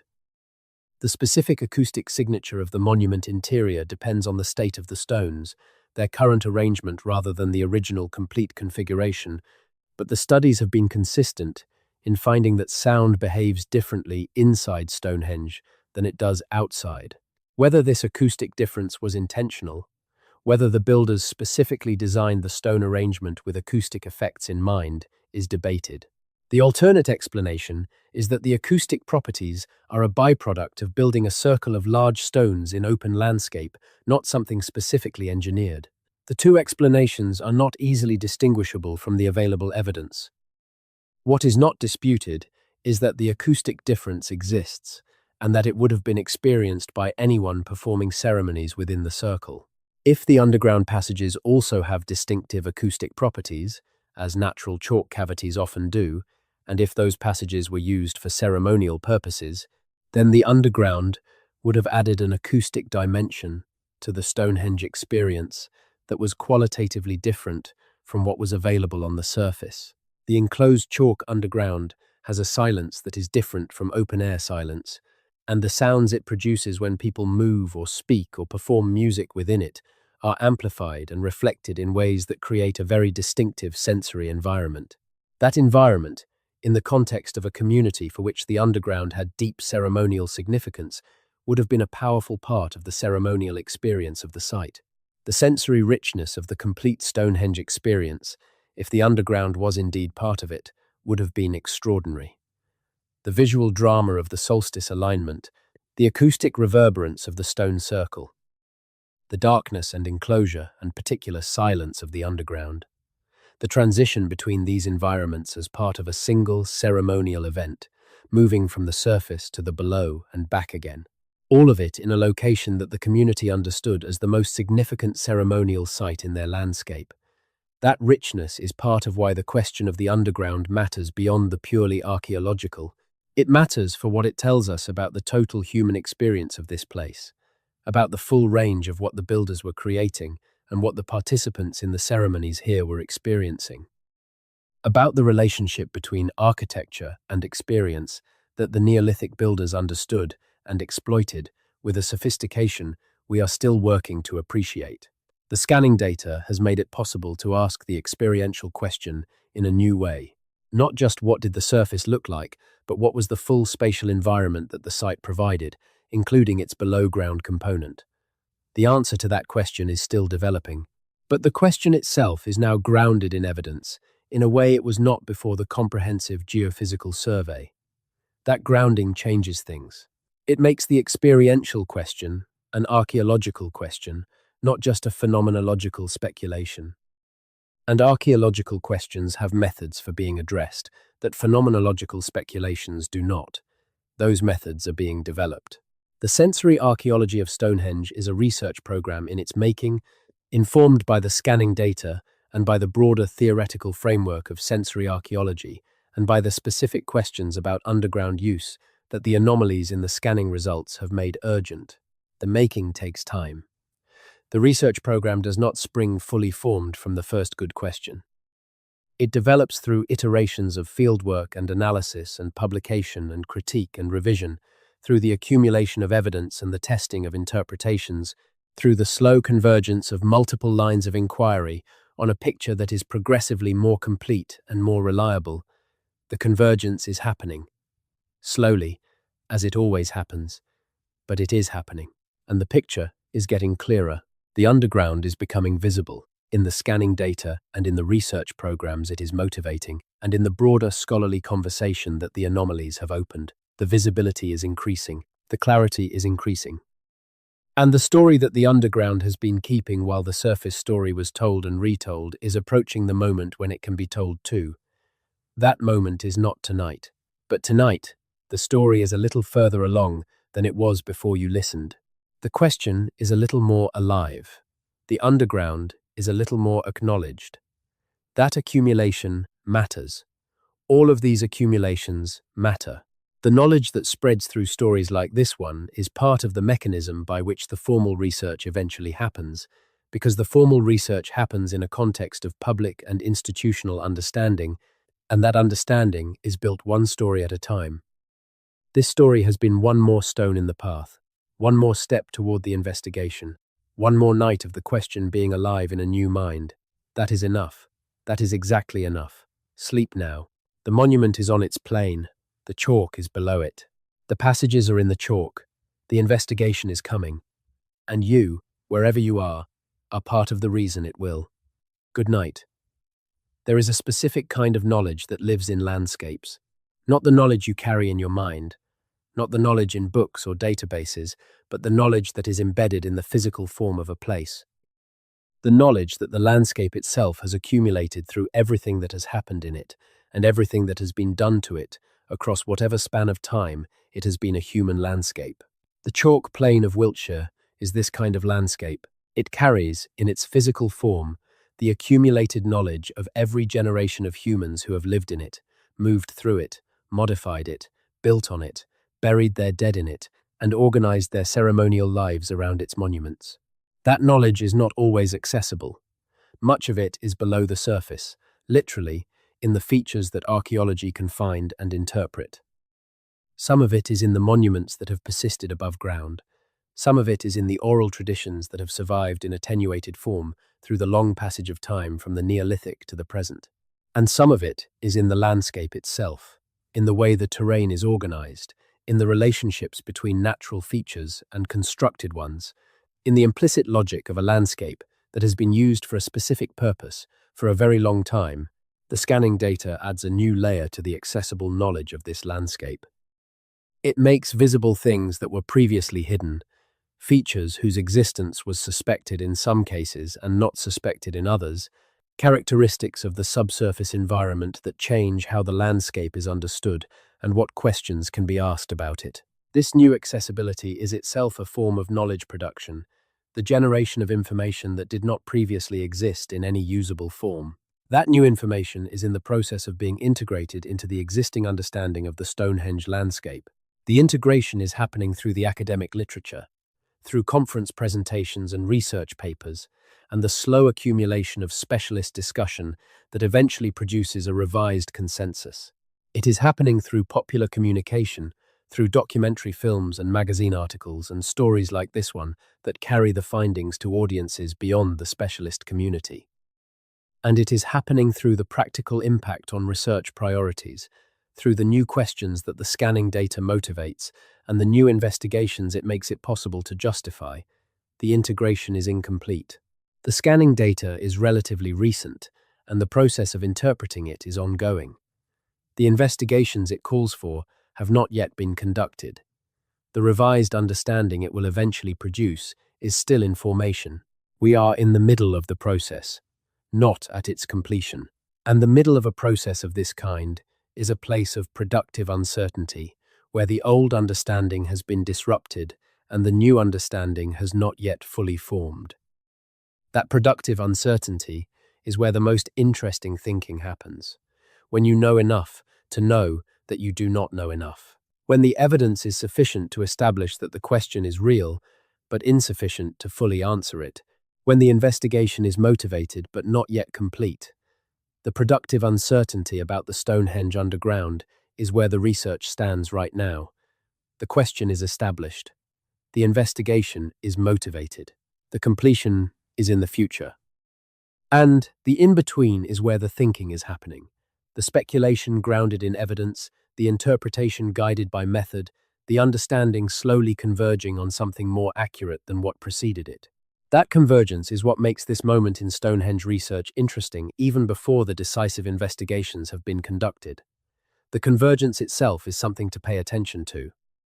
The accumulation of lines of evidence that are all pointing in the same direction, the scanning anomalies, the broader tradition of underground ceremonialism in Atlantic Neolithic Britain, the local geography of chalk passage formation, the literary traditions associated with underground spaces at the site, is a convergence that is producing a picture whose outlines are becoming visible even before the details have been filled in. The outlines say, there is something below. There has always been something below. The people who built above it may have known about it and may have built in relationship with it. The relationship, if it existed, was part of the larger ceremonial conception of the site that also included the astronomical alignment and the mortuary practices and the landscape organization that made this place the center of a ceremonial world extending across the southern chalk downland. The outlines are not the full picture. They are the suggestion of the full picture, visible through the productive uncertainty that the current state of the research creates. The full picture requires the investigation. The investigation requires the institutional commitment. The institutional commitment requires the accumulated understanding that the convergence of evidence is building. We are in that building. This conversation, this night, this story is part of that building. Small parts of a large accumulation. But accumulations are made of small parts. That is what they are. The accumulation is happening. The understanding is growing. The investigation is getting closer. And the underground is waiting, as it has always waited, for the moment when the above finally pays it the attention it deserves. Tonight, a little more attention has been paid. That is not nothing. That is the work of the night. Sleep well. Dream of chalk and passages and the patient underground of a landscape that has been holding its secrets for 5,000 years and more. Dream of the moment when the secrets surface, when the scanning data becomes excavation and the excavation becomes understanding, and the understanding becomes a new story about the most studied monument in the world. That story is coming. It will be worth the wait. Good night, from wherever this night finds you. The chalk is below, the stones are above, the stars are turning, and the questions, patient as the monument itself, are waiting for morning. They will still be there. They always are. Sleep. The question of consciousness and landscape is one that archaeologists approach with appropriate caution. It is very easy, in trying to understand how prehistoric peoples related to their environments, to project modern categories and modern experiences onto minds that worked in ways we cannot fully recover.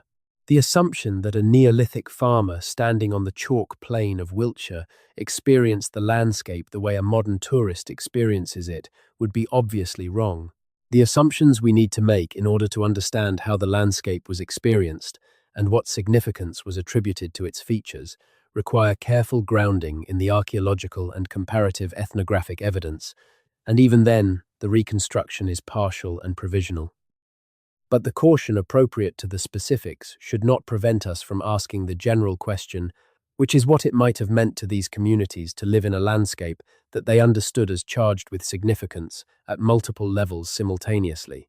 A landscape where the sky was organized into cycles of meaning that structured the year and the ceremonies within it, where the dead were present in the landscape in the long barrows and cremation deposits that dotted the chalk plain, where the underground was accessible through the chalk passages and the constructed chambers of the passage tombs, and where the monument they were building and maintaining over multiple generations was understood as a node in a network of significance that connected all of these dimensions.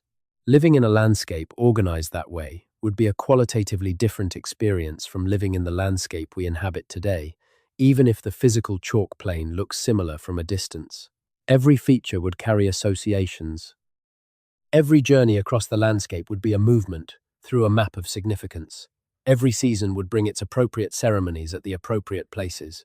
Every generation would add its contributions to the cumulative landscape of monuments and deposits that their predecessors had created, adding new significance to places that already had layers of significance accumulated from earlier use.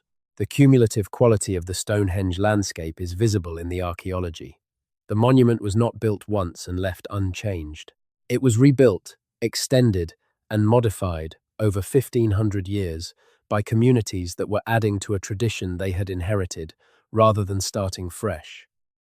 The long barrows that predate the stone monument, the pits and ditches and post holes that reveal earlier phases of ceremonial activity on the site, the multiple configurations of stones that succeeded each other across the construction sequence, all of this speaks of a relationship with the place that was sustained across many generations and that deepened rather than changed completely with each generation's contribution.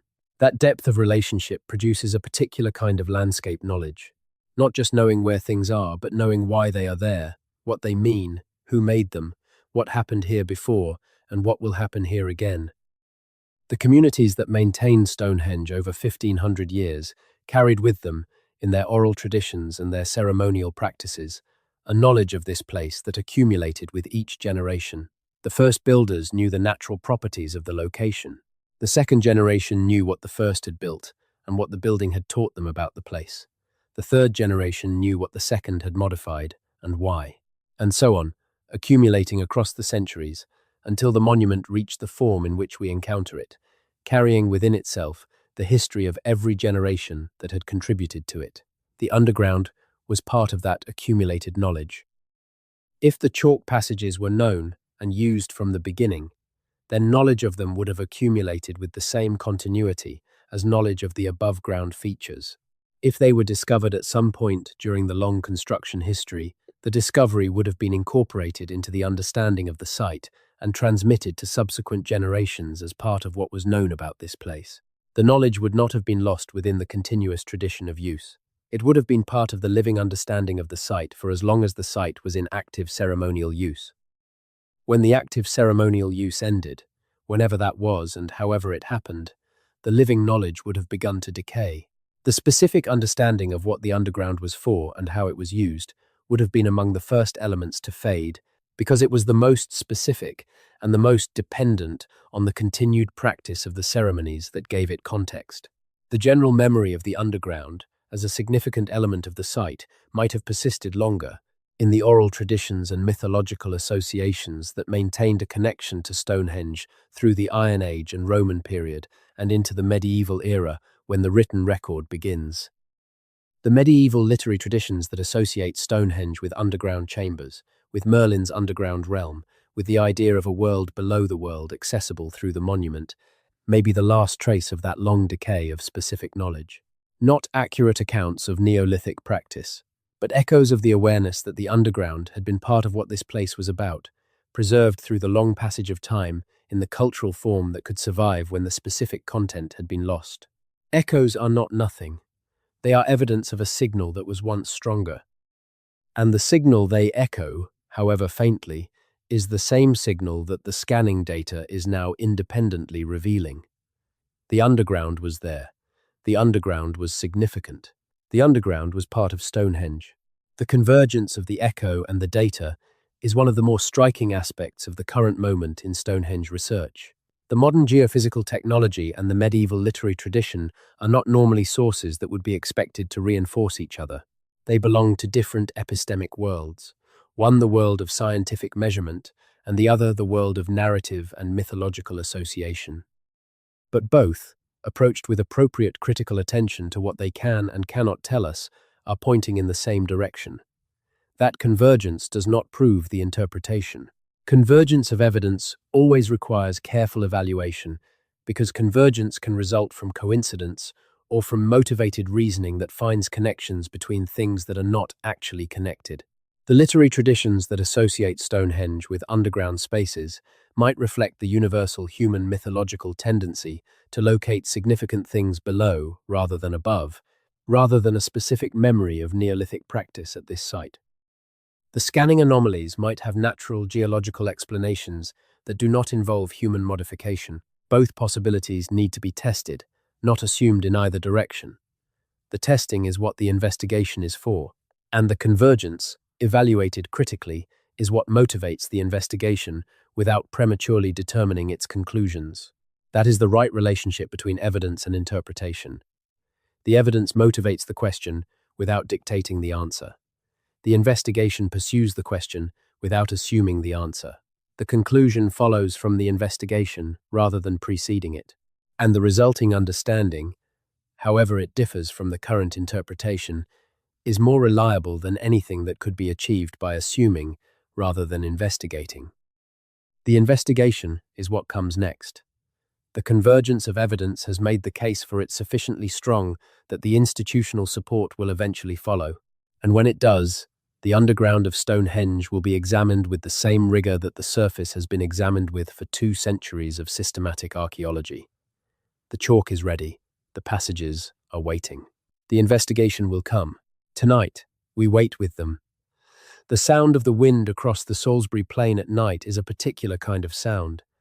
Not the aggressive gusting of a storm, though the plain is exposed enough to get those. The characteristic sound of the plain at night is more constant, a sustained low note that changes subtly with the direction and speed of the wind, but never stops entirely. The grass moves in it. The chalk reflects it in a way that stone and tarmac do not.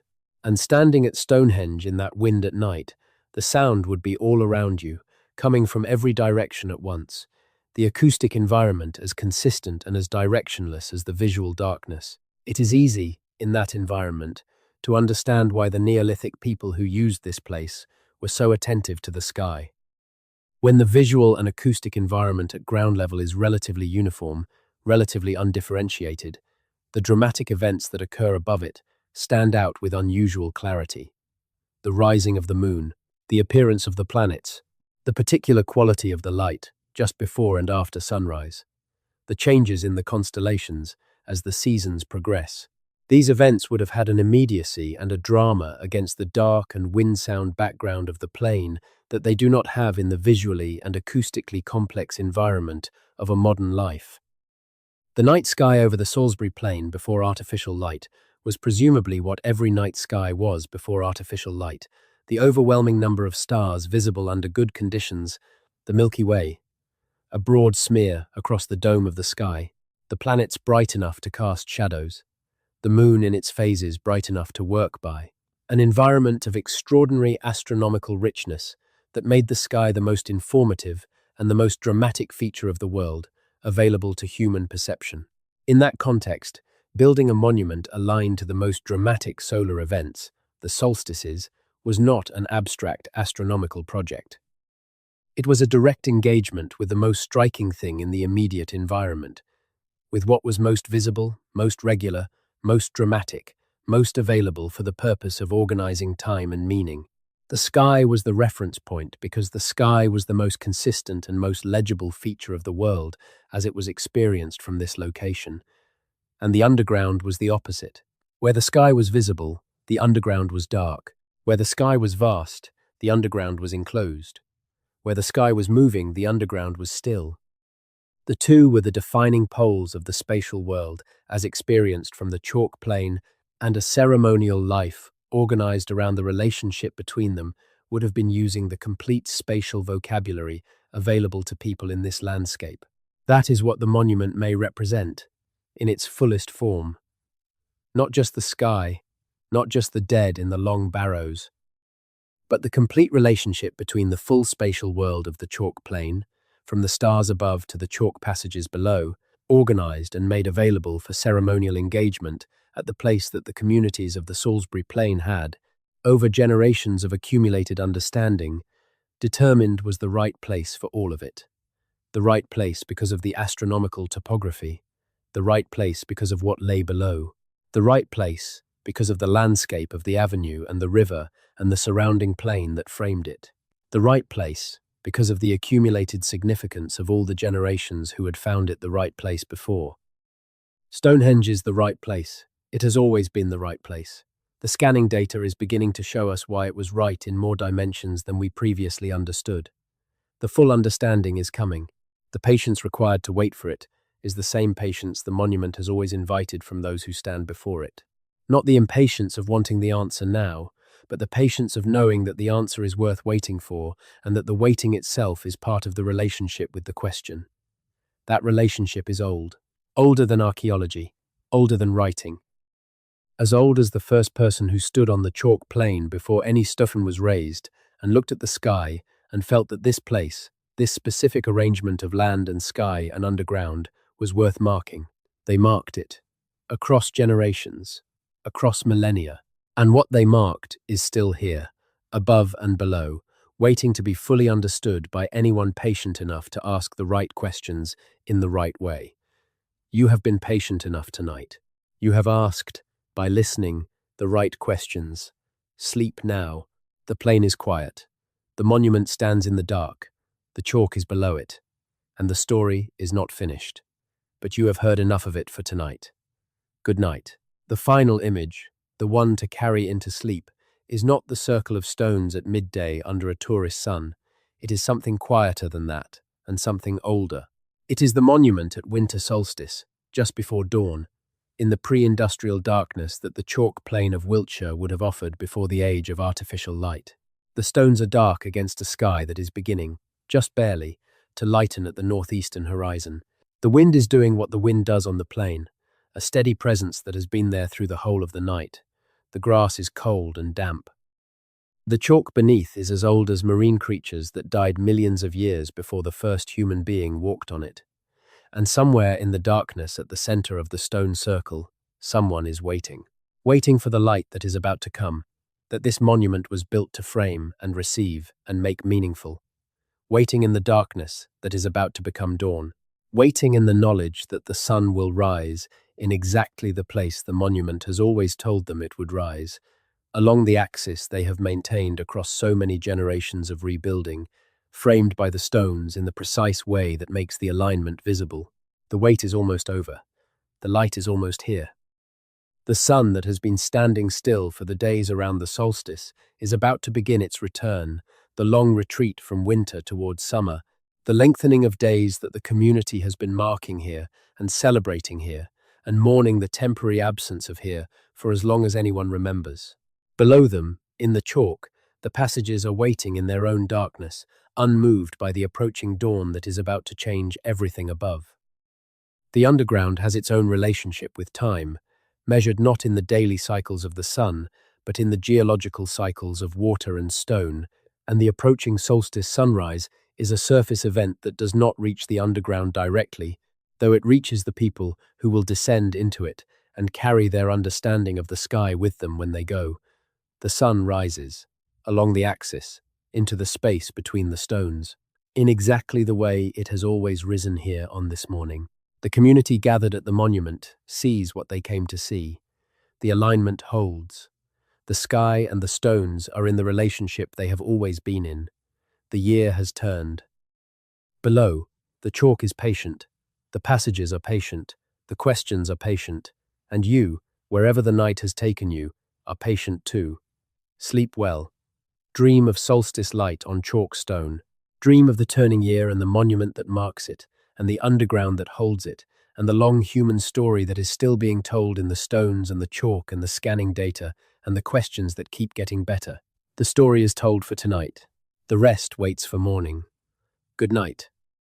The relationship between Stonehenge and water has been underappreciated in the public understanding of the monument, though not in the archaeological literature, where the significance of the River Avon and its role in the ceremonial landscape has been recognized and discussed for some time.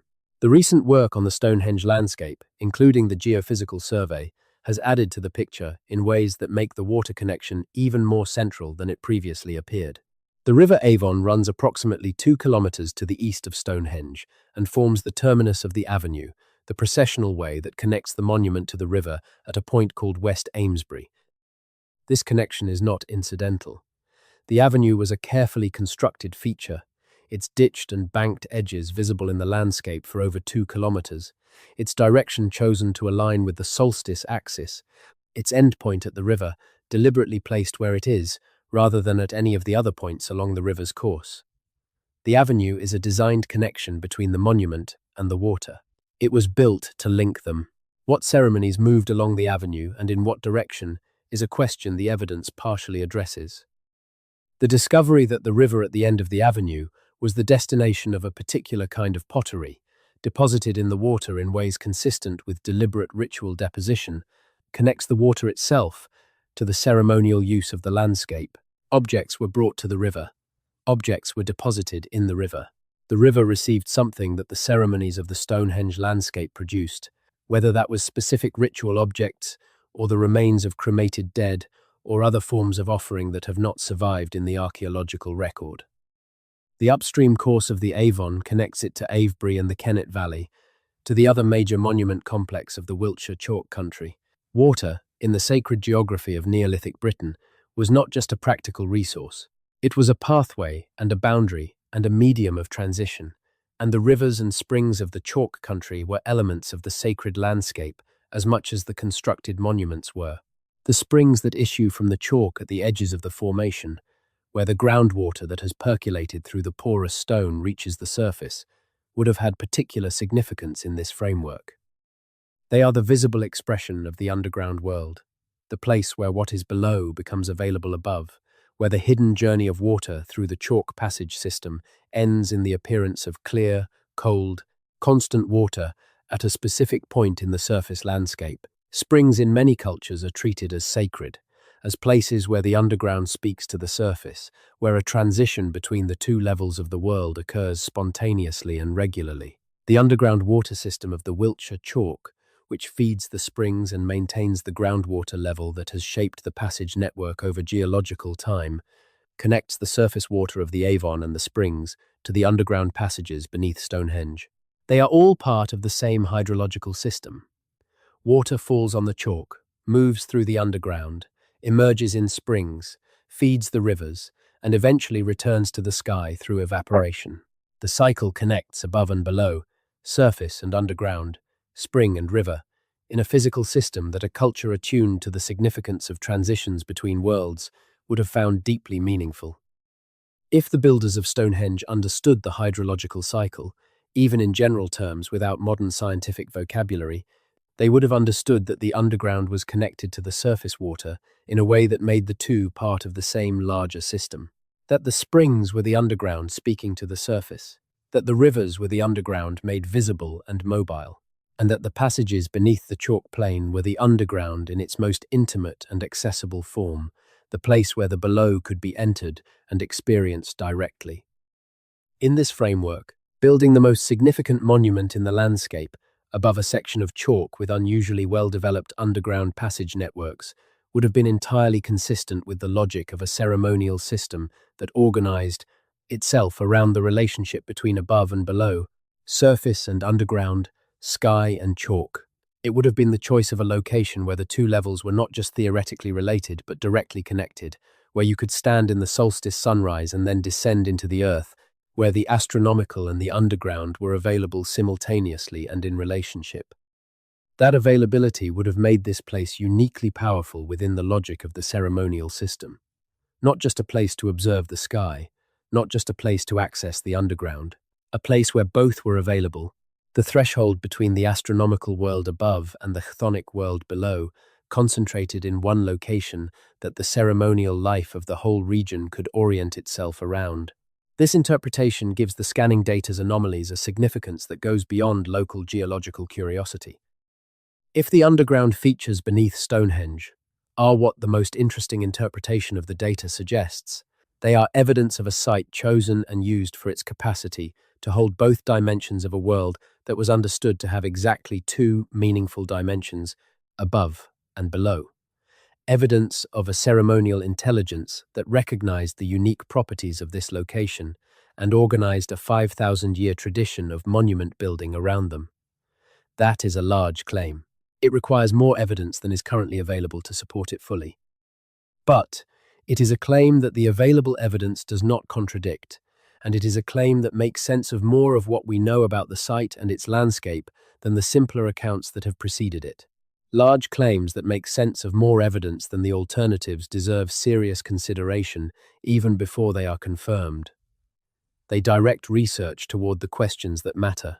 They focus attention on what needs to be investigated. They keep the conversation productively open rather than prematurely closed. The claim that Stonehenge was a site organized around the relationship between the astronomical above and the underground below is exactly this kind of large, evidence-grounded, investigation-motivating claim. It is the kind of claim that the current state of the evidence makes it responsible to make and irresponsible to dismiss. The investigation will test it. The chalk will either confirm or revise it. And the story of Stonehenge will be richer for the testing, whether the answer is what the current evidence suggests or something different that the evidence in the ground will eventually reveal. That is how the best questions work. They are worth asking regardless of what the answer turns out to be. They move the understanding forward, whether they are confirmed or refuted. They produce more knowledge than the absence of the question would have allowed. The question of the Stonehenge underground is this kind of question. It has been made available by the scanning data. It is being asked, carefully and methodically, by researchers whose professionalism is matched by their genuine curiosity about what the chalk will say when it is finally asked directly. The chalk will answer, in its own time, in the language of soil profiles and organic deposits and dating results and stratigraphic relationships. It will answer as precisely and as reliably as good excavation allows, and the answer will be the most accurate thing that can currently be known about what lies beneath the monument that has been drawing human attention and human questions for 5,000 years. The attention continues, the questions continue, and the night, as always, holds them quietly until morning. The sarsen stones of Stonehenge come from the Marlborough Downs, a stretch of chalk country approximately 30 kilometers to the north of the monument. The Marlborough Downs are famous in the geology of southern England for the presence of sarsen, a hard silcrete that formed when silica-rich water cemented the ancient sand deposits that once covered the chalk, creating a material much harder and more weather-resistant than the chalk beneath it. The sarsens lie on the surface of the downs, where the chalk beneath them has been eroded away over millennia, looking for all the world like a scattered population of enormous stones that have simply always been there. They have been there a very long time, in geological terms. But they were not always on the downs. At some point in the construction of the outer circle and trilithons, someone decided that these specific stones, from this specific place, were what the monument required. And the transportation of stones weighing up to 25 tons over 30 kilometers of chalk downland, using only human muscle and the mechanical principles available to Neolithic engineers, he was accomplished in ways that modern experimental archaeology has helped to understand, but that still command respect for the sheer scale of the accomplishment. The sarsen is relevant to the underground question in a way that may not be immediately obvious. The sarsen stones are the hardest element of the Stonehenge landscape. The chalk beneath them is soft by comparison, workable with tools that the Neolithic builders certainly had, shaped over geological time by water that continues to work it today. The contrast between the surface sarsen and the underground chalk is a contrast between what endures visibly and what changes invisibly, between the monumental permanence of the stones and the geological mutability of the chalk passages below them. The builders would have known this contrast directly. They worked in the chalk when they dug the pits and ditches that are the earliest features of the Stonehenge landscape. They worked in the sarsen when they dressed and erected the great stones. They understood both materials in the way that people who work with materials understand them, not abstractly, but in the grain of the stone, the feel of the chalk, the specific resistance and response of each material to the tools and the effort applied to it. The choice to build the enduring monument in sarsen above the workable chalk is, in this light, not just a practical choice, but a conceptual one. What is permanent is above. What is changeable, accessible, workable is below. The monument marks the permanent above the mutable. The stone endures where the chalk can be entered. Whether the builders understood this as a deliberate conceptual statement or simply as the most practical arrangement, given what the two materials allowed, is impossible to say. But the conceptual coherence is there. And in a tradition of monument building as sophisticated as the Neolithic of Britain, where the choice of materials, locations, and forms shows consistent evidence of careful thought about meaning as well as function, the conceptual coherence is probably not accidental. The above and the below, the permanent and the mutable, the visible and the hidden, the sarsen and the chalk. Stonehenge embodies these pairs in its physical form as directly and as durably as anything that human beings have ever built.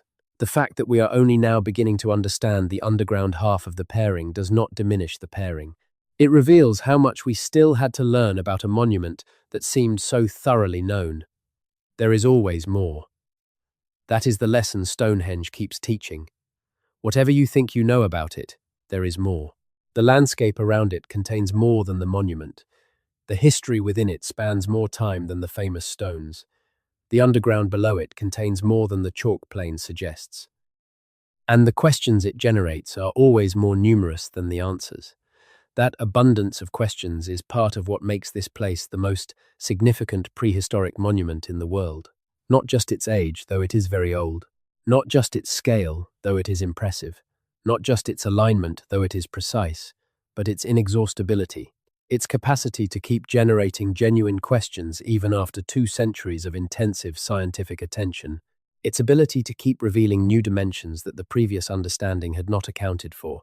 The underground is the newest of those dimensions, the most recently visible, the most urgently in need of investigation, and the most potentially transformative of the story we tell about what this place was and what it meant and why it was worth the extraordinary human effort it required. The investigation is coming. The night that holds these questions is not the last night they will be held in, but it is one more night of holding them, one more accumulation of attention, one more step in the slow approach to the understanding that the chalk is waiting to provide. Sleep now. The questions are safe. The underground is patient. The monument is standing, as it has stood for 5,000 years, above everything that waits to be understood. Good night. There is a quality to the end of a night like this that belongs to the subject as much as to the hour. Stonehenge has always been a place people come to at the edge of time, at the threshold between one state and another, between dark and light, between the old year and the new, between the world of the dead and the world of the living. The monument frames those thresholds. It marks them. It makes them ceremonially legible. The threshold between night and morning is one of those thresholds, and spending the night with the questions the monument raises is a way of arriving at the morning, having held the weight of a very old and very serious place. The weight is appropriate. It should not be light. 5,000 years of human intention and human effort and human ceremony at a single location on a chalk plain in the south of England is not a light thing. It is one of the heaviest things the human species has produced in material form. Heavy in years, heavy in effort, heavy in the accumulated significance that generation after generation found here and contributed to here and left here when they were gone. What they left is still here, above and below, the stones above, patient in their arrangement, weathered but standing. The chalk below, soft and workable, and full of the passages that water has been making in it since long before any human being set foot on the plain above. And in those passages, if the scanning data is right about what it has found, the trace of something that connects the underground to the above in ways that the most interesting interpretation of the evidence suggests was deliberate, significant, and worth the attention that is finally, after 5,000 years, beginning to be paid to it.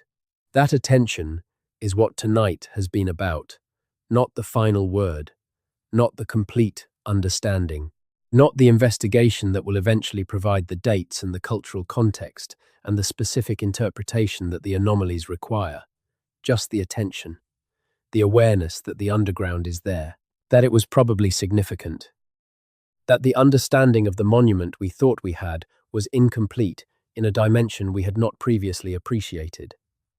The awareness is where the understanding begins. It always begins with the awareness that there is something more to understand, that the story is not finished, that the question is real and the investigation is warranted, and the patience required to wait for the answer is no more than the monument has always asked of the people who stand before it. Stonehenge has always asked for patience. It does not reveal itself quickly.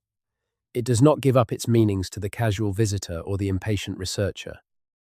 It rewards sustained attention, repeated returns, the willingness to sit with uncertainty rather than settling prematurely for the comfort of a simpler story. The simpler story of Stonehenge, the one that says it was a solar observatory and a place for the dead and an impressive engineering achievement of the British Neolithic, is not wrong. It is incomplete. The scanning data is the most recent addition to the evidence that it is incomplete.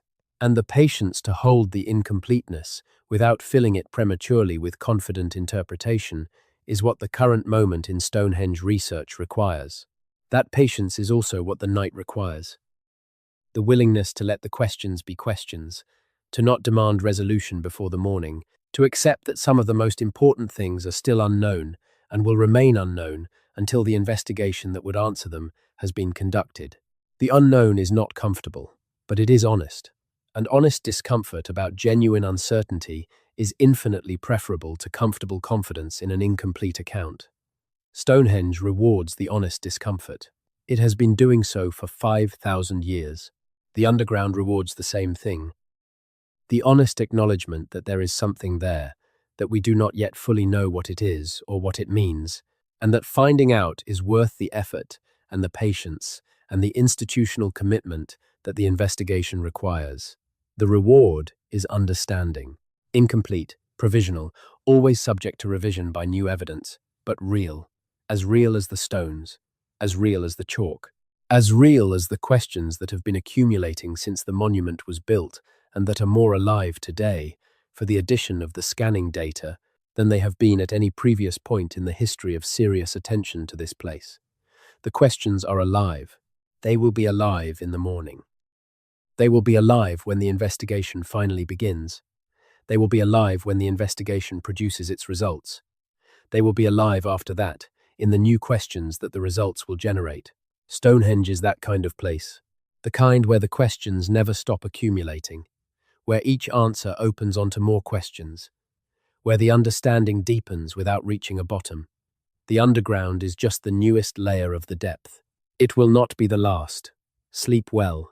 Dream of chalk and stone and the turning year and the questions that are always waiting, patient as the monument in the good dark of the night. Good night. One of the things that the scanning data has made newly visible is the extent to which the Stonehenge monument exists within a ceremonial landscape that was far more densely organized than the surface features alone would suggest. The surface features of the landscape, the long barrows, the Cursus monument, the avenue, the surrounding earthworks, represent the visible tips of a much larger and more complex spatial organization that extended through and below the chalk in ways that earlier survey methods could not reveal. The Cursus monument is worth spending some time with because it is one of the most enigmatic features of the Stonehenge landscape and one whose relationship to the underground has not previously been considered. The Stonehenge Cursus runs east-west for approximately 3 kilometers just north of the stone circle. It consists of 2 parallel ditches and banks enclosing a long rectangular area of chalk downland. Its purpose is unknown. The term cursus, Latin for racetrack, was applied to these features by 18th century antiquarians who thought they might have been used for athletic competitions, but that interpretation has long since been abandoned. What they were actually for is one of the persistent questions of British prehistory. The geophysical survey found features associated with the cursus that had not previously been identified. The subsurface environment within and around the cursus contains anomalies that differ from those beneath the stone circle itself, suggesting that whatever was happening within the cursus involved different kinds of activities or different understandings of the subsurface than what was happening at the monument. The specific character of those anomalies is still being analyzed, but their presence adds a new dimension to the question of what the cursus was for and how it related to the other features of the ceremonial landscape. If the cursus had its own relationship with the subsurface, different from but related to Stonehenge's, the two features might be understood as complementary elements of a larger landscape system rather than as separate monuments with independent purposes. The system would then be organized not just in 2 dimensions across the surface of the chalk plain, but in 3 dimensions through the underground, with different sites playing different roles in a ceremonial geography that extended both across and below the landscape. This 3-dimensional landscape archaeology is the direction in which the comprehensive geophysical survey is pushing the understanding of the site. Not individual monuments in isolation, but a network of interrelated features, above ground and below, organized in ways that made the whole greater than the sum of its parts. The network is becoming visible. The 3-dimensional picture is assembling, and the place of the underground within that picture is emerging as more central and more complex than any previous account of the Stonehenge landscape has imagined. The assembly takes time. The picture is not yet complete. It requires the continued analysis of the scanning data and the eventual physical investigation of the features the data reveals. But the assembly is underway. The framework for understanding the site in 3 dimensions is in place, and the specific investigations that will fill in the picture are being planned and proposed and will eventually be conducted. The eventual is not tonight, but tonight is part of what makes the eventual possible. The awareness that is built by stories like this one is part of the foundation on which the institutional support for the investigation is built. The public understanding of what is at stake, of what the scanning data has found and what it might mean, is part of what motivates the researchers and the institutions to pursue the investigation rather than leaving it for the next generation. The next generation will have better tools. The scanning technology of 20 years from now will make the scanning technology of today look as primitive as earlier methods look to us. The dating methods will be more precise. The analytical approaches will be more sophisticated. And the understanding of Stonehenge that those future tools will produce will make what we currently understand look as incomplete as the understanding of a century ago looks to us now. But the future tools will be applied to a question that we are forming now. The investigation they will eventually conduct will be motivated by the awareness we are building now. The understanding they will produce will be built on the foundation of what we learn in the current phase of research. And what we learn now, however incomplete by future standards, is genuinely new. It is genuinely more than what was known before. It is worth knowing and worth communicating and worth staying awake for, at least until the night has gone on long enough to carry you gently towards sleep. That moment comes at different times for different people. For some it has already come, the story carrying them down into sleep somewhere in the middle of the chalk geology or the discussion of the cursus or the explanation of sarsen. For others it comes at the end, when the night is full and the questions have accumulated and the weight of all that genuine uncertainty is enough to let the vigilance of the day go. Either moment is the right moment.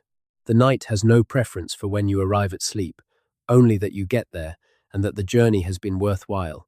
If the journey has been worthwhile tonight, it is because the questions are genuine. The underground of Stonehenge is a real question that the scanning data has made newly urgent. The investigation it calls for is a real investigation that the evidence supports. And the story of what may lie beneath the most famous prehistoric monument in the world is a real story that has not yet been fully told because the evidence to tell it fully has not yet been gathered. The evidence is coming. The investigation is coming. The story will be told more fully when the investigation has produced its results. And when it is, it will be a story worth telling all over again, with the new knowledge and the new understanding and the new questions that the results will generate. Until then, the night holds the questions, and the questions are enough. The chalk is patient, the stones are patient. And somewhere in the darkness of the Salisbury Plain, the underground is waiting for the question that will finally be asked of it directly. Sleep now. The question is safe. The underground will be there in the morning. Good night. There are sites within 3 kilometers of Stonehenge that the average visitor knows nothing about and that the tourist infrastructure makes no particular effort to highlight. Woodhenge is one of them. The site of what was once a large timber monument, now marked by concrete posts that indicate where the original wooden uprights stood. Woodhenge was discovered by aerial photography in 1925 and subsequently excavated, revealing a monument of concentric oval rings of post holes that must originally have been a substantial timber structure, possibly roofed, contemporary in date with Stonehenge itself. The relationship between Woodhenge and Stonehenge is one of the organizing questions of the Stonehenge landscape research. The two monuments are aligned on the same solstice axis. They are contemporary, they are in the same landscape.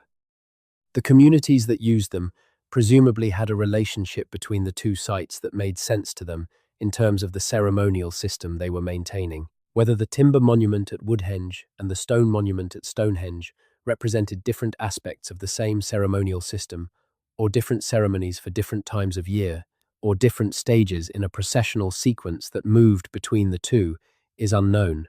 The scanning data from around Woodhenge shows subsurface features consistent with a more extensive and more complex monument than the post holes alone would suggest. The monument extended further and involved more features than the excavated remains indicate. And the relationship between those subsurface features and the chalk geology beneath them is another aspect of the Woodhenge-Stonehenge comparison that the Geophysical Survey has made available for examination. If Woodhenge also has subsurface features of significance, the comparison between what is found beneath the timber monument and what is found beneath the stone monument might illuminate the relationship between the two sites in ways that the surface archaeology alone cannot achieve. The underground might be where the connection between them is most clearly legible, where the shared spatial logic of the two monuments is preserved in the chalk that underlies both. That comparison has not been systematically conducted. The analysis of the scanning data from the broader Stonehenge landscape is ongoing, and the specific comparison of subsurface features across multiple sites has not been published in a way that would support the kind of interpretation this question calls for.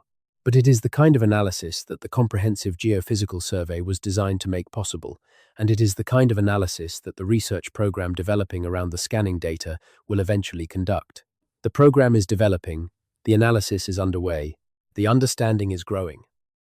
And the comparison that will tell us something new about the relationship between Woodhenge and Stonehenge, grounded in what the chalk beneath both has preserved, is coming. Everything is coming. In the archaeology of this landscape, the investigation that will answer some of the questions the scanning data has raised, the analysis that will tell us what the subsurface features are and when they were formed and what they might have been used for, the revised understanding of the Stonehenge landscape that will result from integrating the underground into the picture that previously only included the surface. All of it is coming, slowly, in the way that genuine understanding comes. And tonight has been one more step in the slow accumulation of awareness that makes the coming possible. The step is taken. The awareness is a little larger. The questions are a little more alive. Sleep now, in the company of those questions. They will not trouble your sleep. They are the good kind of questions, the kind that make the world more interesting rather than more threatening, the kind that open rather than close, the kind that leave you with more to wonder about rather than less. The Stonehenge underground is that kind of question. Open, interesting, evidence-grounded, investigation-worthy. The kind of question that makes the world richer for being asked. It has been asked tonight. You have asked it by listening. And in the morning, it will still be there, waiting for the investigation that will begin to answer it. Good night. Dream of chalk and timber and the landscape of monuments that humans have been building and rebuilding and understanding and misunderstanding and beginning to understand again for 5,000 years of this particular piece of ground. The ground holds it all, above and below, patient as chalk, older than the questions. Good night. There is a kind of tiredness that comes from holding big questions for a long time, not the tiredness of boredom or of excessive effort.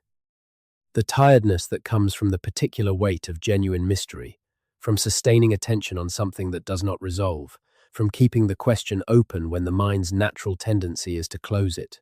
It is a good tiredness, a productive tiredness, the kind that means you have been doing the right kind of thinking. If you are feeling that kind of tiredness now, the night has done what it was supposed to do. The questions about the Stonehenge underground are genuinely weighty. They carry the weight of 5,000 years of human significance compressed into a chalk formation that is only now being examined with the tools that can reveal what it contains. Holding that weight for the duration of this telling is a real engagement with something real. The reward for that engagement is not an answer tonight. The answers are in the chalk, and they require the investigation to recover. The reward is the quality of the engagement itself, the richness of the questions, the sense that the world is more interesting than you thought it was an hour ago, the specific interest of knowing that beneath the monument you thought you understood there is something you did not know was there. That knowledge changes things, not dramatically, not in ways that require any action tonight. But it changes the mental landscape, adds a dimension to the understanding that was not there before, makes the Stonehenge of the imagination richer and more complex and more mysterious than the Stonehenge of the tourist photographs. The imagination is where these stories live and where they do their work, not in the production of certainty, but in the cultivation of informed curiosity, the curiosity that understands the difference between what is known and what is merely suspected. That respects the evidence without being limited to the currently established. That can hold the possibility of the underground alongside the established surface story and understand both as genuine aspects of a place that is still being understood. That cultivated curiosity is what makes the night worthwhile, what makes the long telling worthwhile, what makes the patience required to follow the question through all of its turns and angles and historical contexts and geological specifics worthwhile. It is worthwhile. The question is real. The underground is there. The investigation is coming. And the cultivated curiosity that this night has built is part of what will make the investigation happen and what will make the results of the investigation meaningful when they come. Sleep now. The curiosity is safe.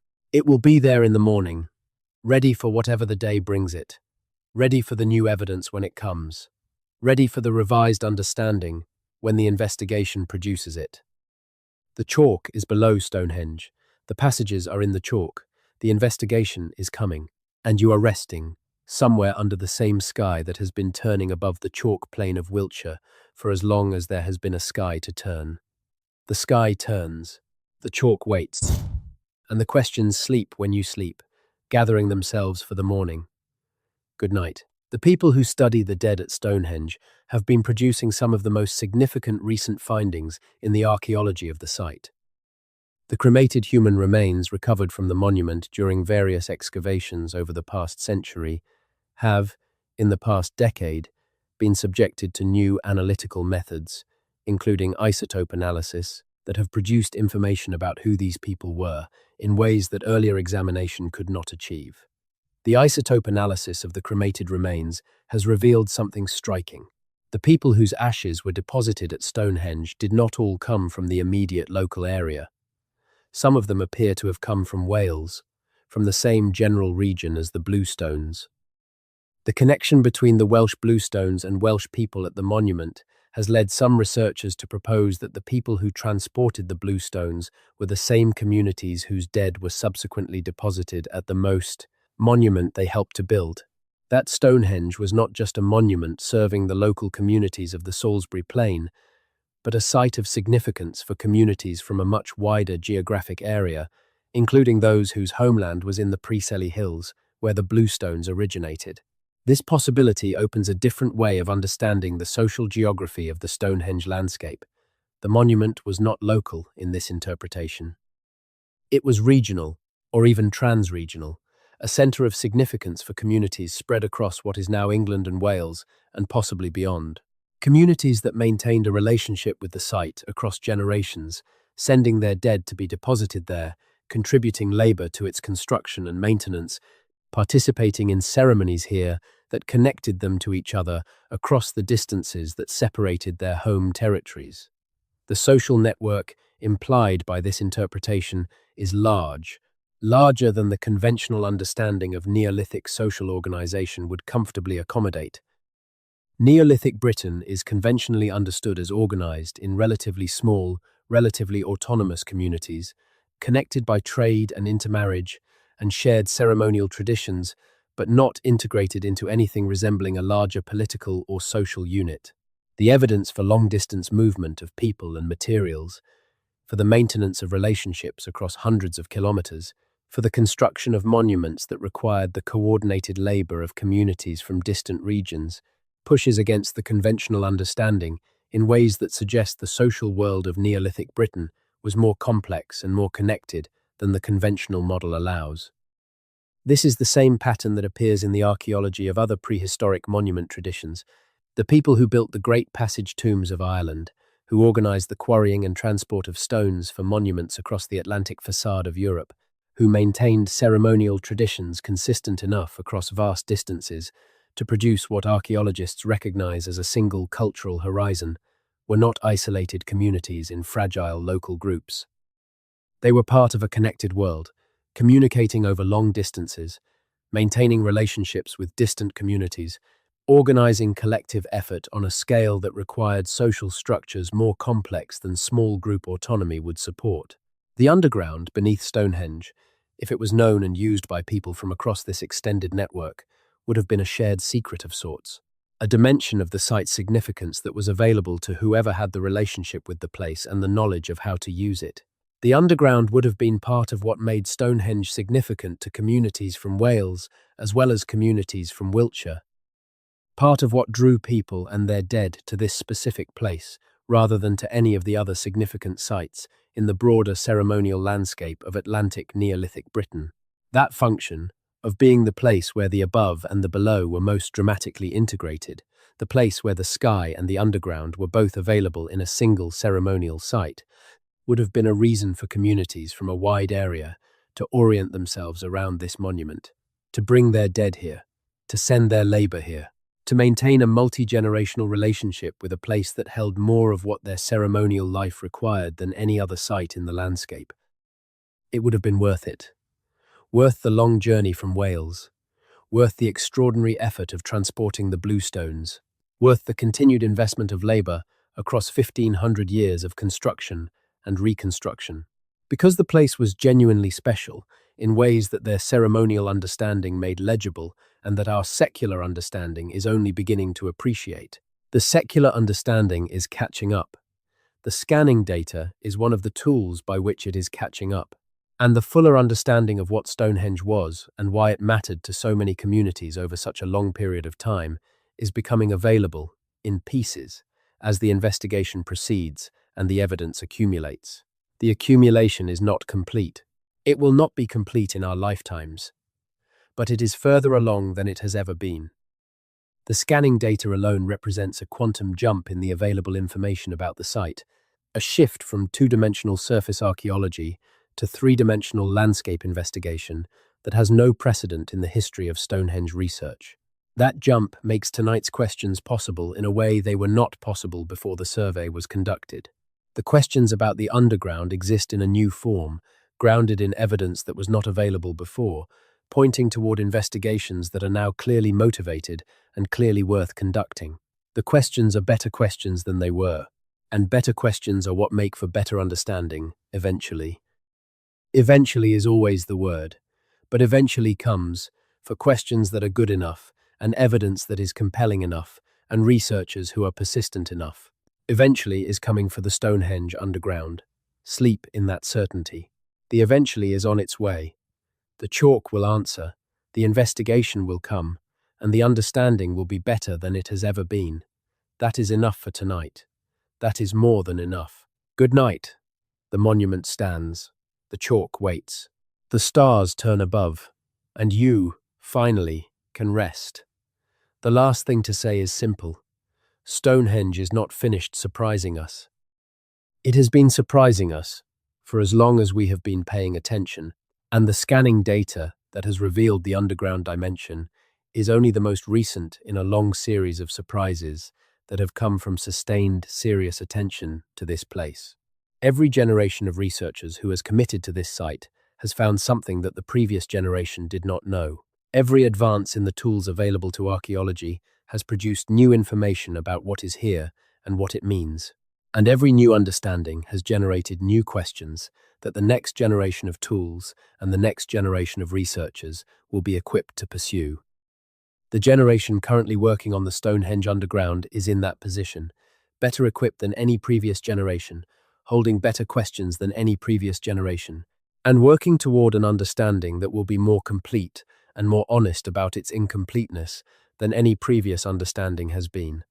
That is the inheritance of good science. The accumulation of understanding across generations, each generation adding to what the previous knew and asking questions that the previous could not yet formulate. Stonehenge is one of the oldest objects of that accumulated scientific attention in the world, and its story is correspondingly rich with the contributions of generations of careful inquiry. The underground is the newest chapter. It is not the last, but it is the one that is opening right now, in the research programs motivated by the scanning data and the collaborative frameworks being built between the heritage institutions and the research community. The chapter is opening. The investigation is preparing. The chalk is ready. And you are ready for sleep. Rest now. The monument is patient. The questions will wait. The understanding is coming in its own time, which is not your time or any individual's time, but the time of the investigation and the accumulation of evidence and the slow convergence of what is known on what is true. That time is always moving, always accumulating, always coming closer. Good night. Sleep in the patience of chalk. Dream of the solstice sun on old stones, and wake into a world where the question of the Stonehenge underground is a little more answered than it was when you went to sleep. Not much more. Never as much more as the impatience would prefer, but more, always a little more. Good night. The concept of the ley line was introduced to the public by Alfred Watkins in the 1920s in a book called The Old Straight Track. Watkins noticed, or believed he had noticed, that ancient sites across the British landscape were aligned in straight lines that he proposed had been intentional. Navigation routes across the countryside marked by standing stones and earthworks and sacred sites. The ley line theory was not accepted by archaeology and has remained firmly outside the mainstream of the discipline, associated more with New Age spirituality than with rigorous scholarship. But the impulse behind the ley line theory, the sense that the ancient sites of Britain were connected to each other by more than proximity, that they formed a system rather than a collection of independent features, was not entirely wrong. The connection was real, not in the form of straight lines precisely, but in the form of the cultural and ceremonial network that linked the monuments of Atlantic Neolithic Britain to each other through shared traditions, shared building practices, shared understandings of what monuments were for and how they worked. The sites were connected. The connection was not supernatural. It was cultural, social, and ceremonial, maintained by the movement of people and ideas and materials across a landscape that the communities of the Neolithic understood as a connected whole. The scanning data of the Stonehenge landscape is part of the ongoing process of understanding how that connection worked in 3 dimensions. The surface connections, the avenue linking Stonehenge to the river, the cursus running parallel to the monument's axis, the long barrows distributed across the landscape in patterns that reflect both the topography and the ceremonial geography, are becoming clearer as the geophysical survey is analyzed. And the subsurface connections, the underground features that the scanning data has revealed, are adding a dimension to that understanding that was completely unavailable to any previous generation of researchers. The subsurface may be where some of the most important connections are preserved. The chalk, being relatively impermeable to the processes that disturb the surface, may have preserved features in the underground that the surface has long since lost. The disruptions of agriculture, construction, tourism, and simple weathering that have affected the surface of the Stonehenge landscape over 5,000 years have not equally affected the underground. What is below may be better preserved than what is above, in some cases, and may tell a cleaner story about the organization and use of the landscape. This is one of the reasons why the underground investigation is so important, and why the patience required to wait for it to happen is tested by the awareness of what might be down there, preserved in better condition than anything on the surface. The underground may contain the best available record of some of the most significant aspects of how the site was used. If the passages were modified and used for ceremonial purposes, the evidence of that modification and use may be preserved in the chalk in ways that would allow the investigation to answer questions about timing and cultural affiliation and specific practices that the surface record, disrupted by millennia of activity, cannot fully address. The preservation question is one that motivates the protection regime that governs the site. The strict limitations on excavation at Stonehenge exist partly to protect the surface monument from further disturbance, but they also exist to preserve what the underground may contain for future investigation with future tools. The assumption has been that future tools will be better than current tools, which has historically been correct and remains reasonable to assume. And the preservation of what is below, in the chalk that has been relatively undisturbed for thousands of years, means that those future tools will have something worth applying to when they are developed. The current scanning tools have already demonstrated the value of that preserved underground by revealing that features worth investigating are there. The future tools, whatever form they take, will be able to investigate those features more precisely and more thoroughly than anything currently available. And the investigation they conduct will produce understanding that justifies the patience that the protective regime has required. The patience is justified. The protection is right. And the underground that has been patiently waiting through 5,000 years of the surface story being told without it will eventually be given the attention it deserves, in forms and with methods that the current moment is only beginning to develop. That is the story the chalk would tell, if chalk could tell stories. Of patience, of preservation, of waiting for the right moment, and the right tools, and the right questions.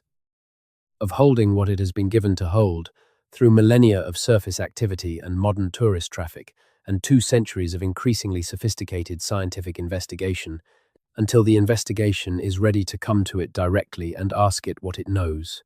It knows things.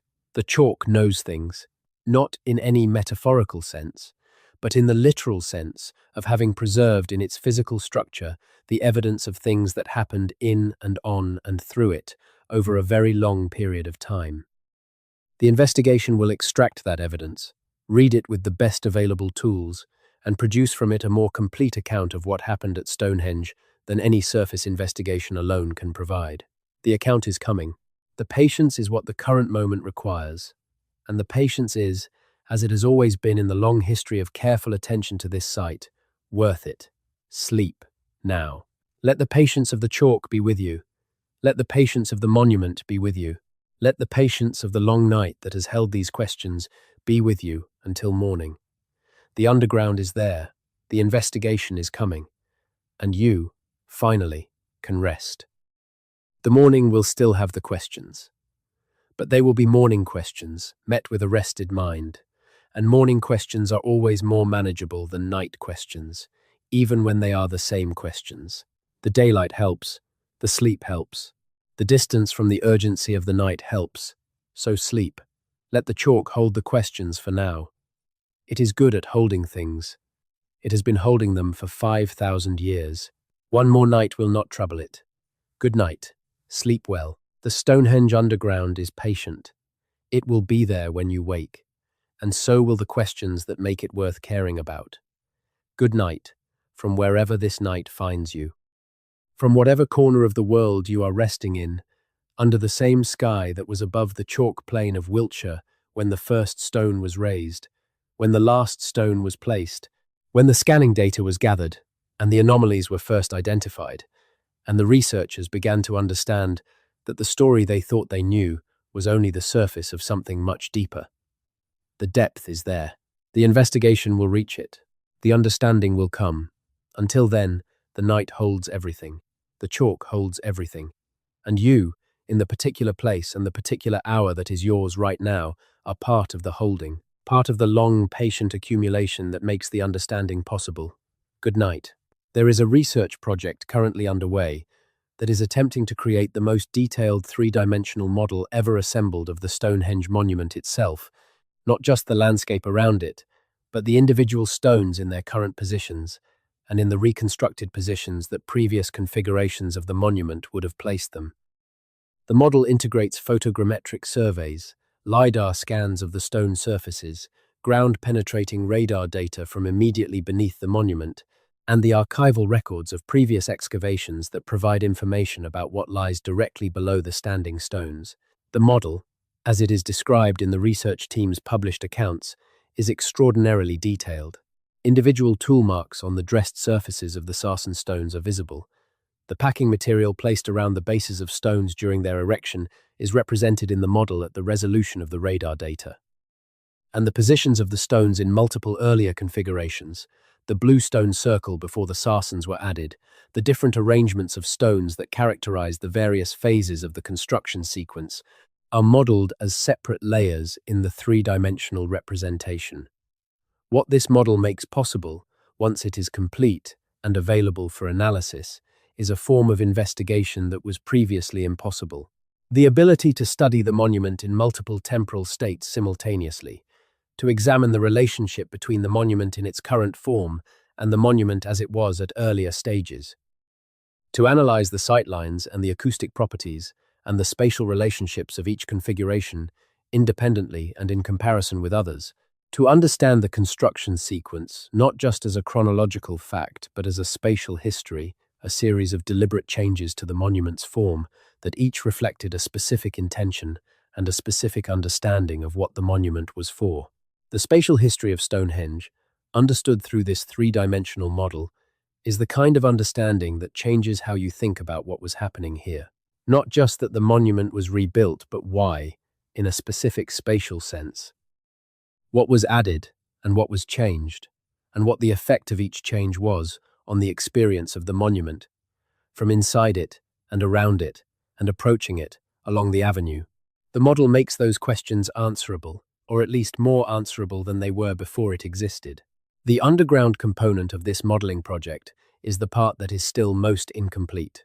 The radar data from immediately beneath the monument is limited by the surface condition of the site and by the protection regime that restricts what can be done. The broader geophysical survey data, which extends the underground picture across the wider landscape, is being integrated into the model as the analysis progresses. But the full three-dimensional picture, integrating the monument above with the subsurface landscape below, is still in development. When it is complete, the model will be the most comprehensive account of the Stonehenge site ever assembled. It will be the foundation for future research. It will be the reference point against which new findings are measured. And it will be the tool that future investigators use to ask the questions that the current state of understanding cannot yet formulate, but that the existence of the model will make possible to ask. Models like this are not just records, they are research tools. They generate questions by making relationships visible that were previously too complex to analyze. They allow the testing of hypotheses about the monument's spatial organization and ceremonial use that could only be speculative without the precise three-dimensional information the model provides. And they produce surprises, the kind of unexpected patterns that only become visible when the data is assembled at sufficient resolution and sufficient completeness. The surprises are what the research community is looking forward to, not the confirmation of existing hypotheses. Though confirmation is valuable, the genuine surprises, the things that the model reveals that no one anticipated, the patterns in the three-dimensional data that change the question rather than just answering the one that was already being asked. Those surprises will come. They always come from this kind of comprehensive modeling project. The complexity of the data, assembled at the resolution that current technology provides, always contains more than anyone expected it to contain. Stonehenge, with its 5,000-year construction history and its three-dimensional subsurface environment, is particularly likely to produce surprises when the data is assembled at sufficient completeness. The surprise may be about the underground. It may be something quite different.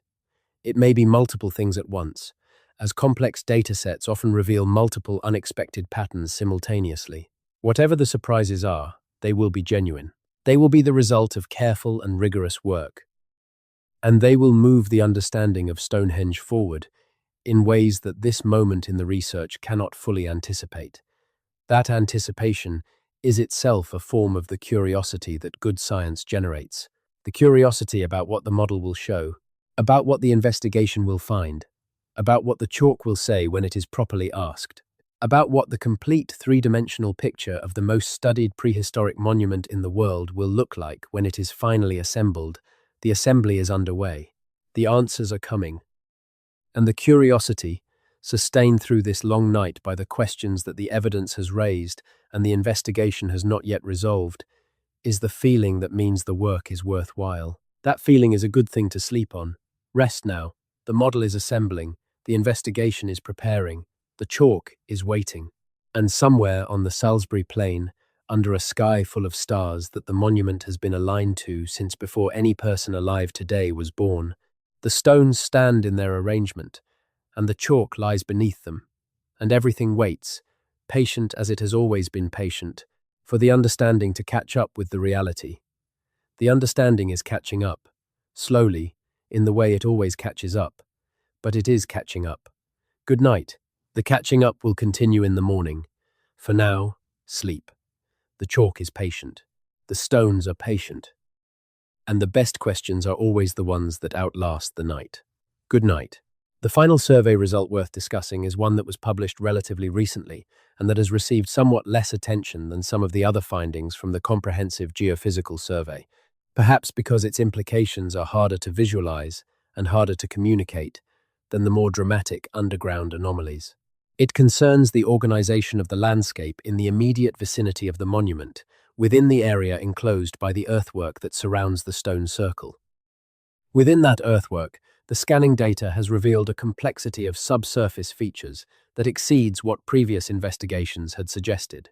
Multiple phases of activity are represented in the data, overlapping and intersecting in ways that reflect the long period of use of the interior space.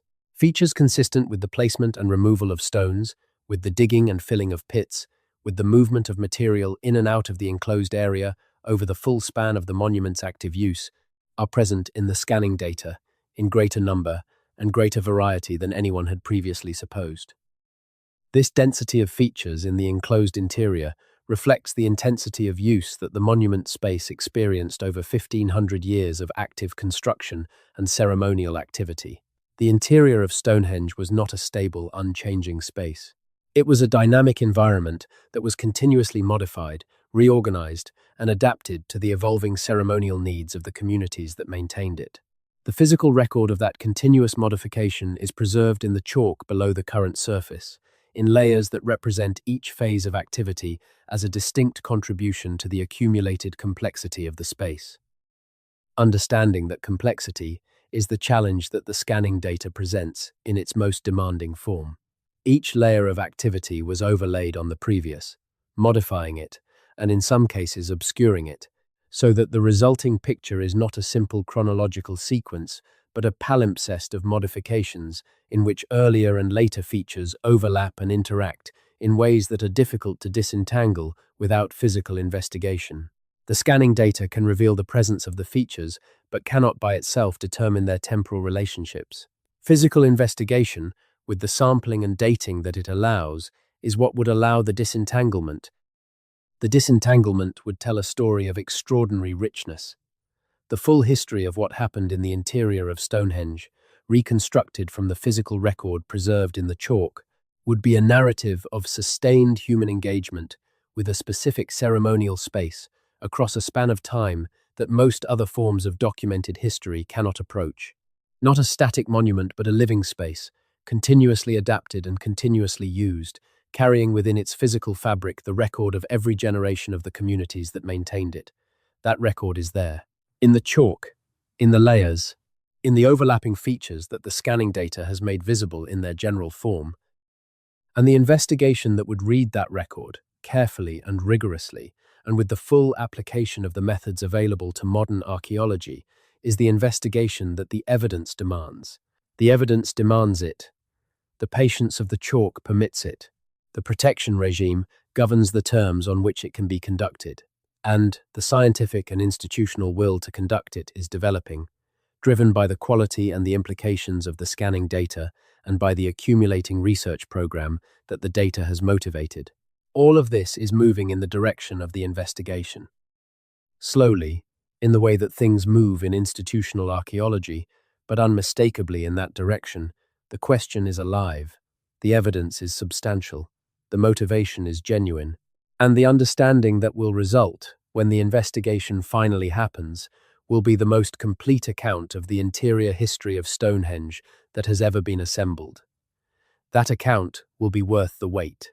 It will reward the patience of the chalk and the patience of the researchers and the patience of everyone who has held the questions alive through the long period between the discovery of the evidence and the investigation that will interpret it.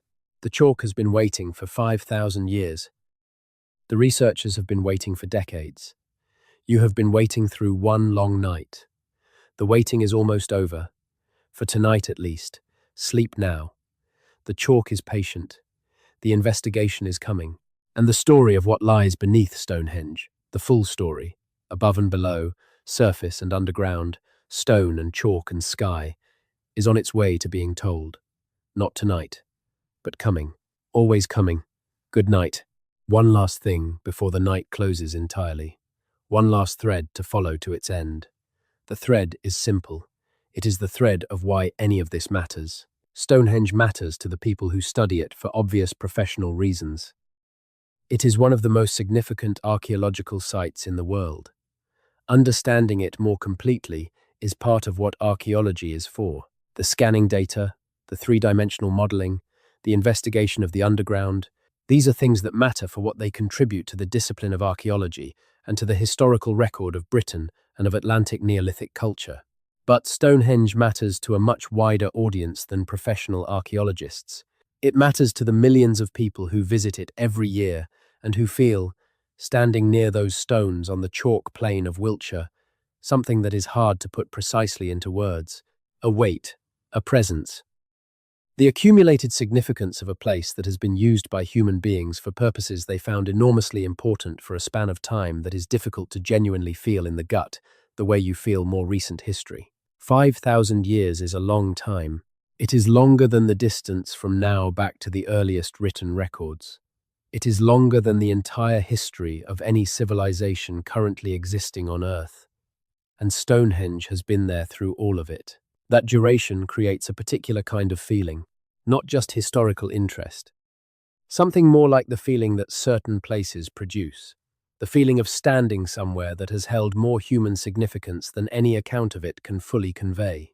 The stones have seen, in the sense that stones can see, which is simply by being present through more of the human story than almost anything else currently accessible to human visit. The chalk beneath them has been receiving the evidence of human activity for even longer. When the investigation of the underground finally happens, it will add to the account of what those stones have seen and what that chalk has received. It will tell us something new about how the site was used and what it meant to the people who used it.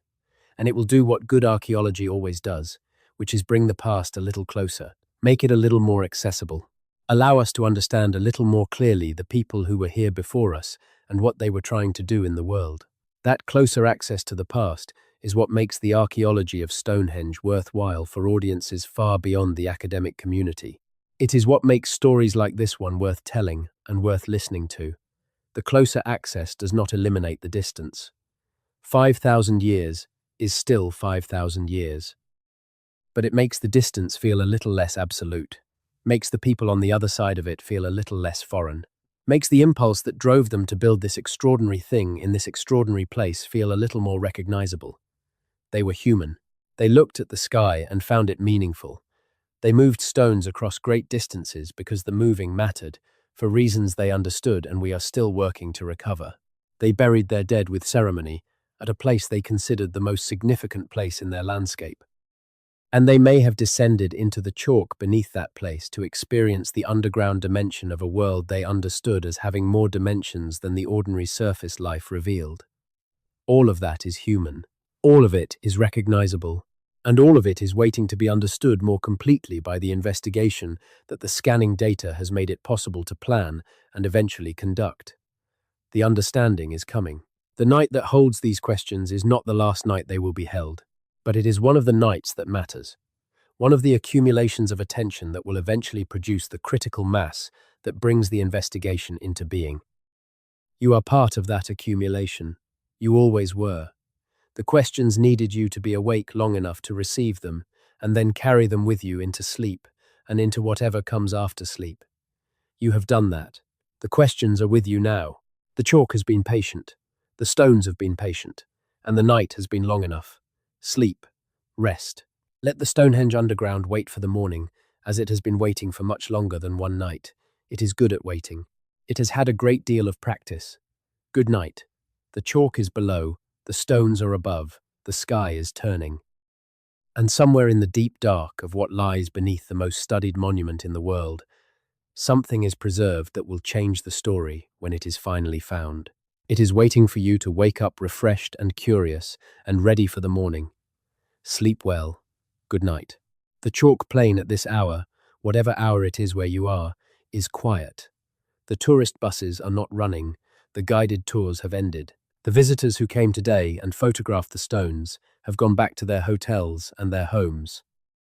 The academic researchers whose work produced the scanning data are asleep somewhere, or working on the next phase of analysis, or lying awake the way researchers lie awake when they are close to something significant and cannot quite stop thinking about it. The monument is alone, except for whatever security measures the heritage authorities maintain and whatever small nocturnal animals have made the surrounding grassland their territory. The stones are in the dark. The chalk is in a deeper dark, and the question of what lies in the chalk, the question the scanning data has raised and the investigation has not yet answered, is as open and as real in the dark as it was in the light. That is the nature of genuine questions. They do not close when the day ends. They continue, in the background of awareness, organizing themselves around the evidence and the uncertainty and the possibility that the investigation will eventually resolve them.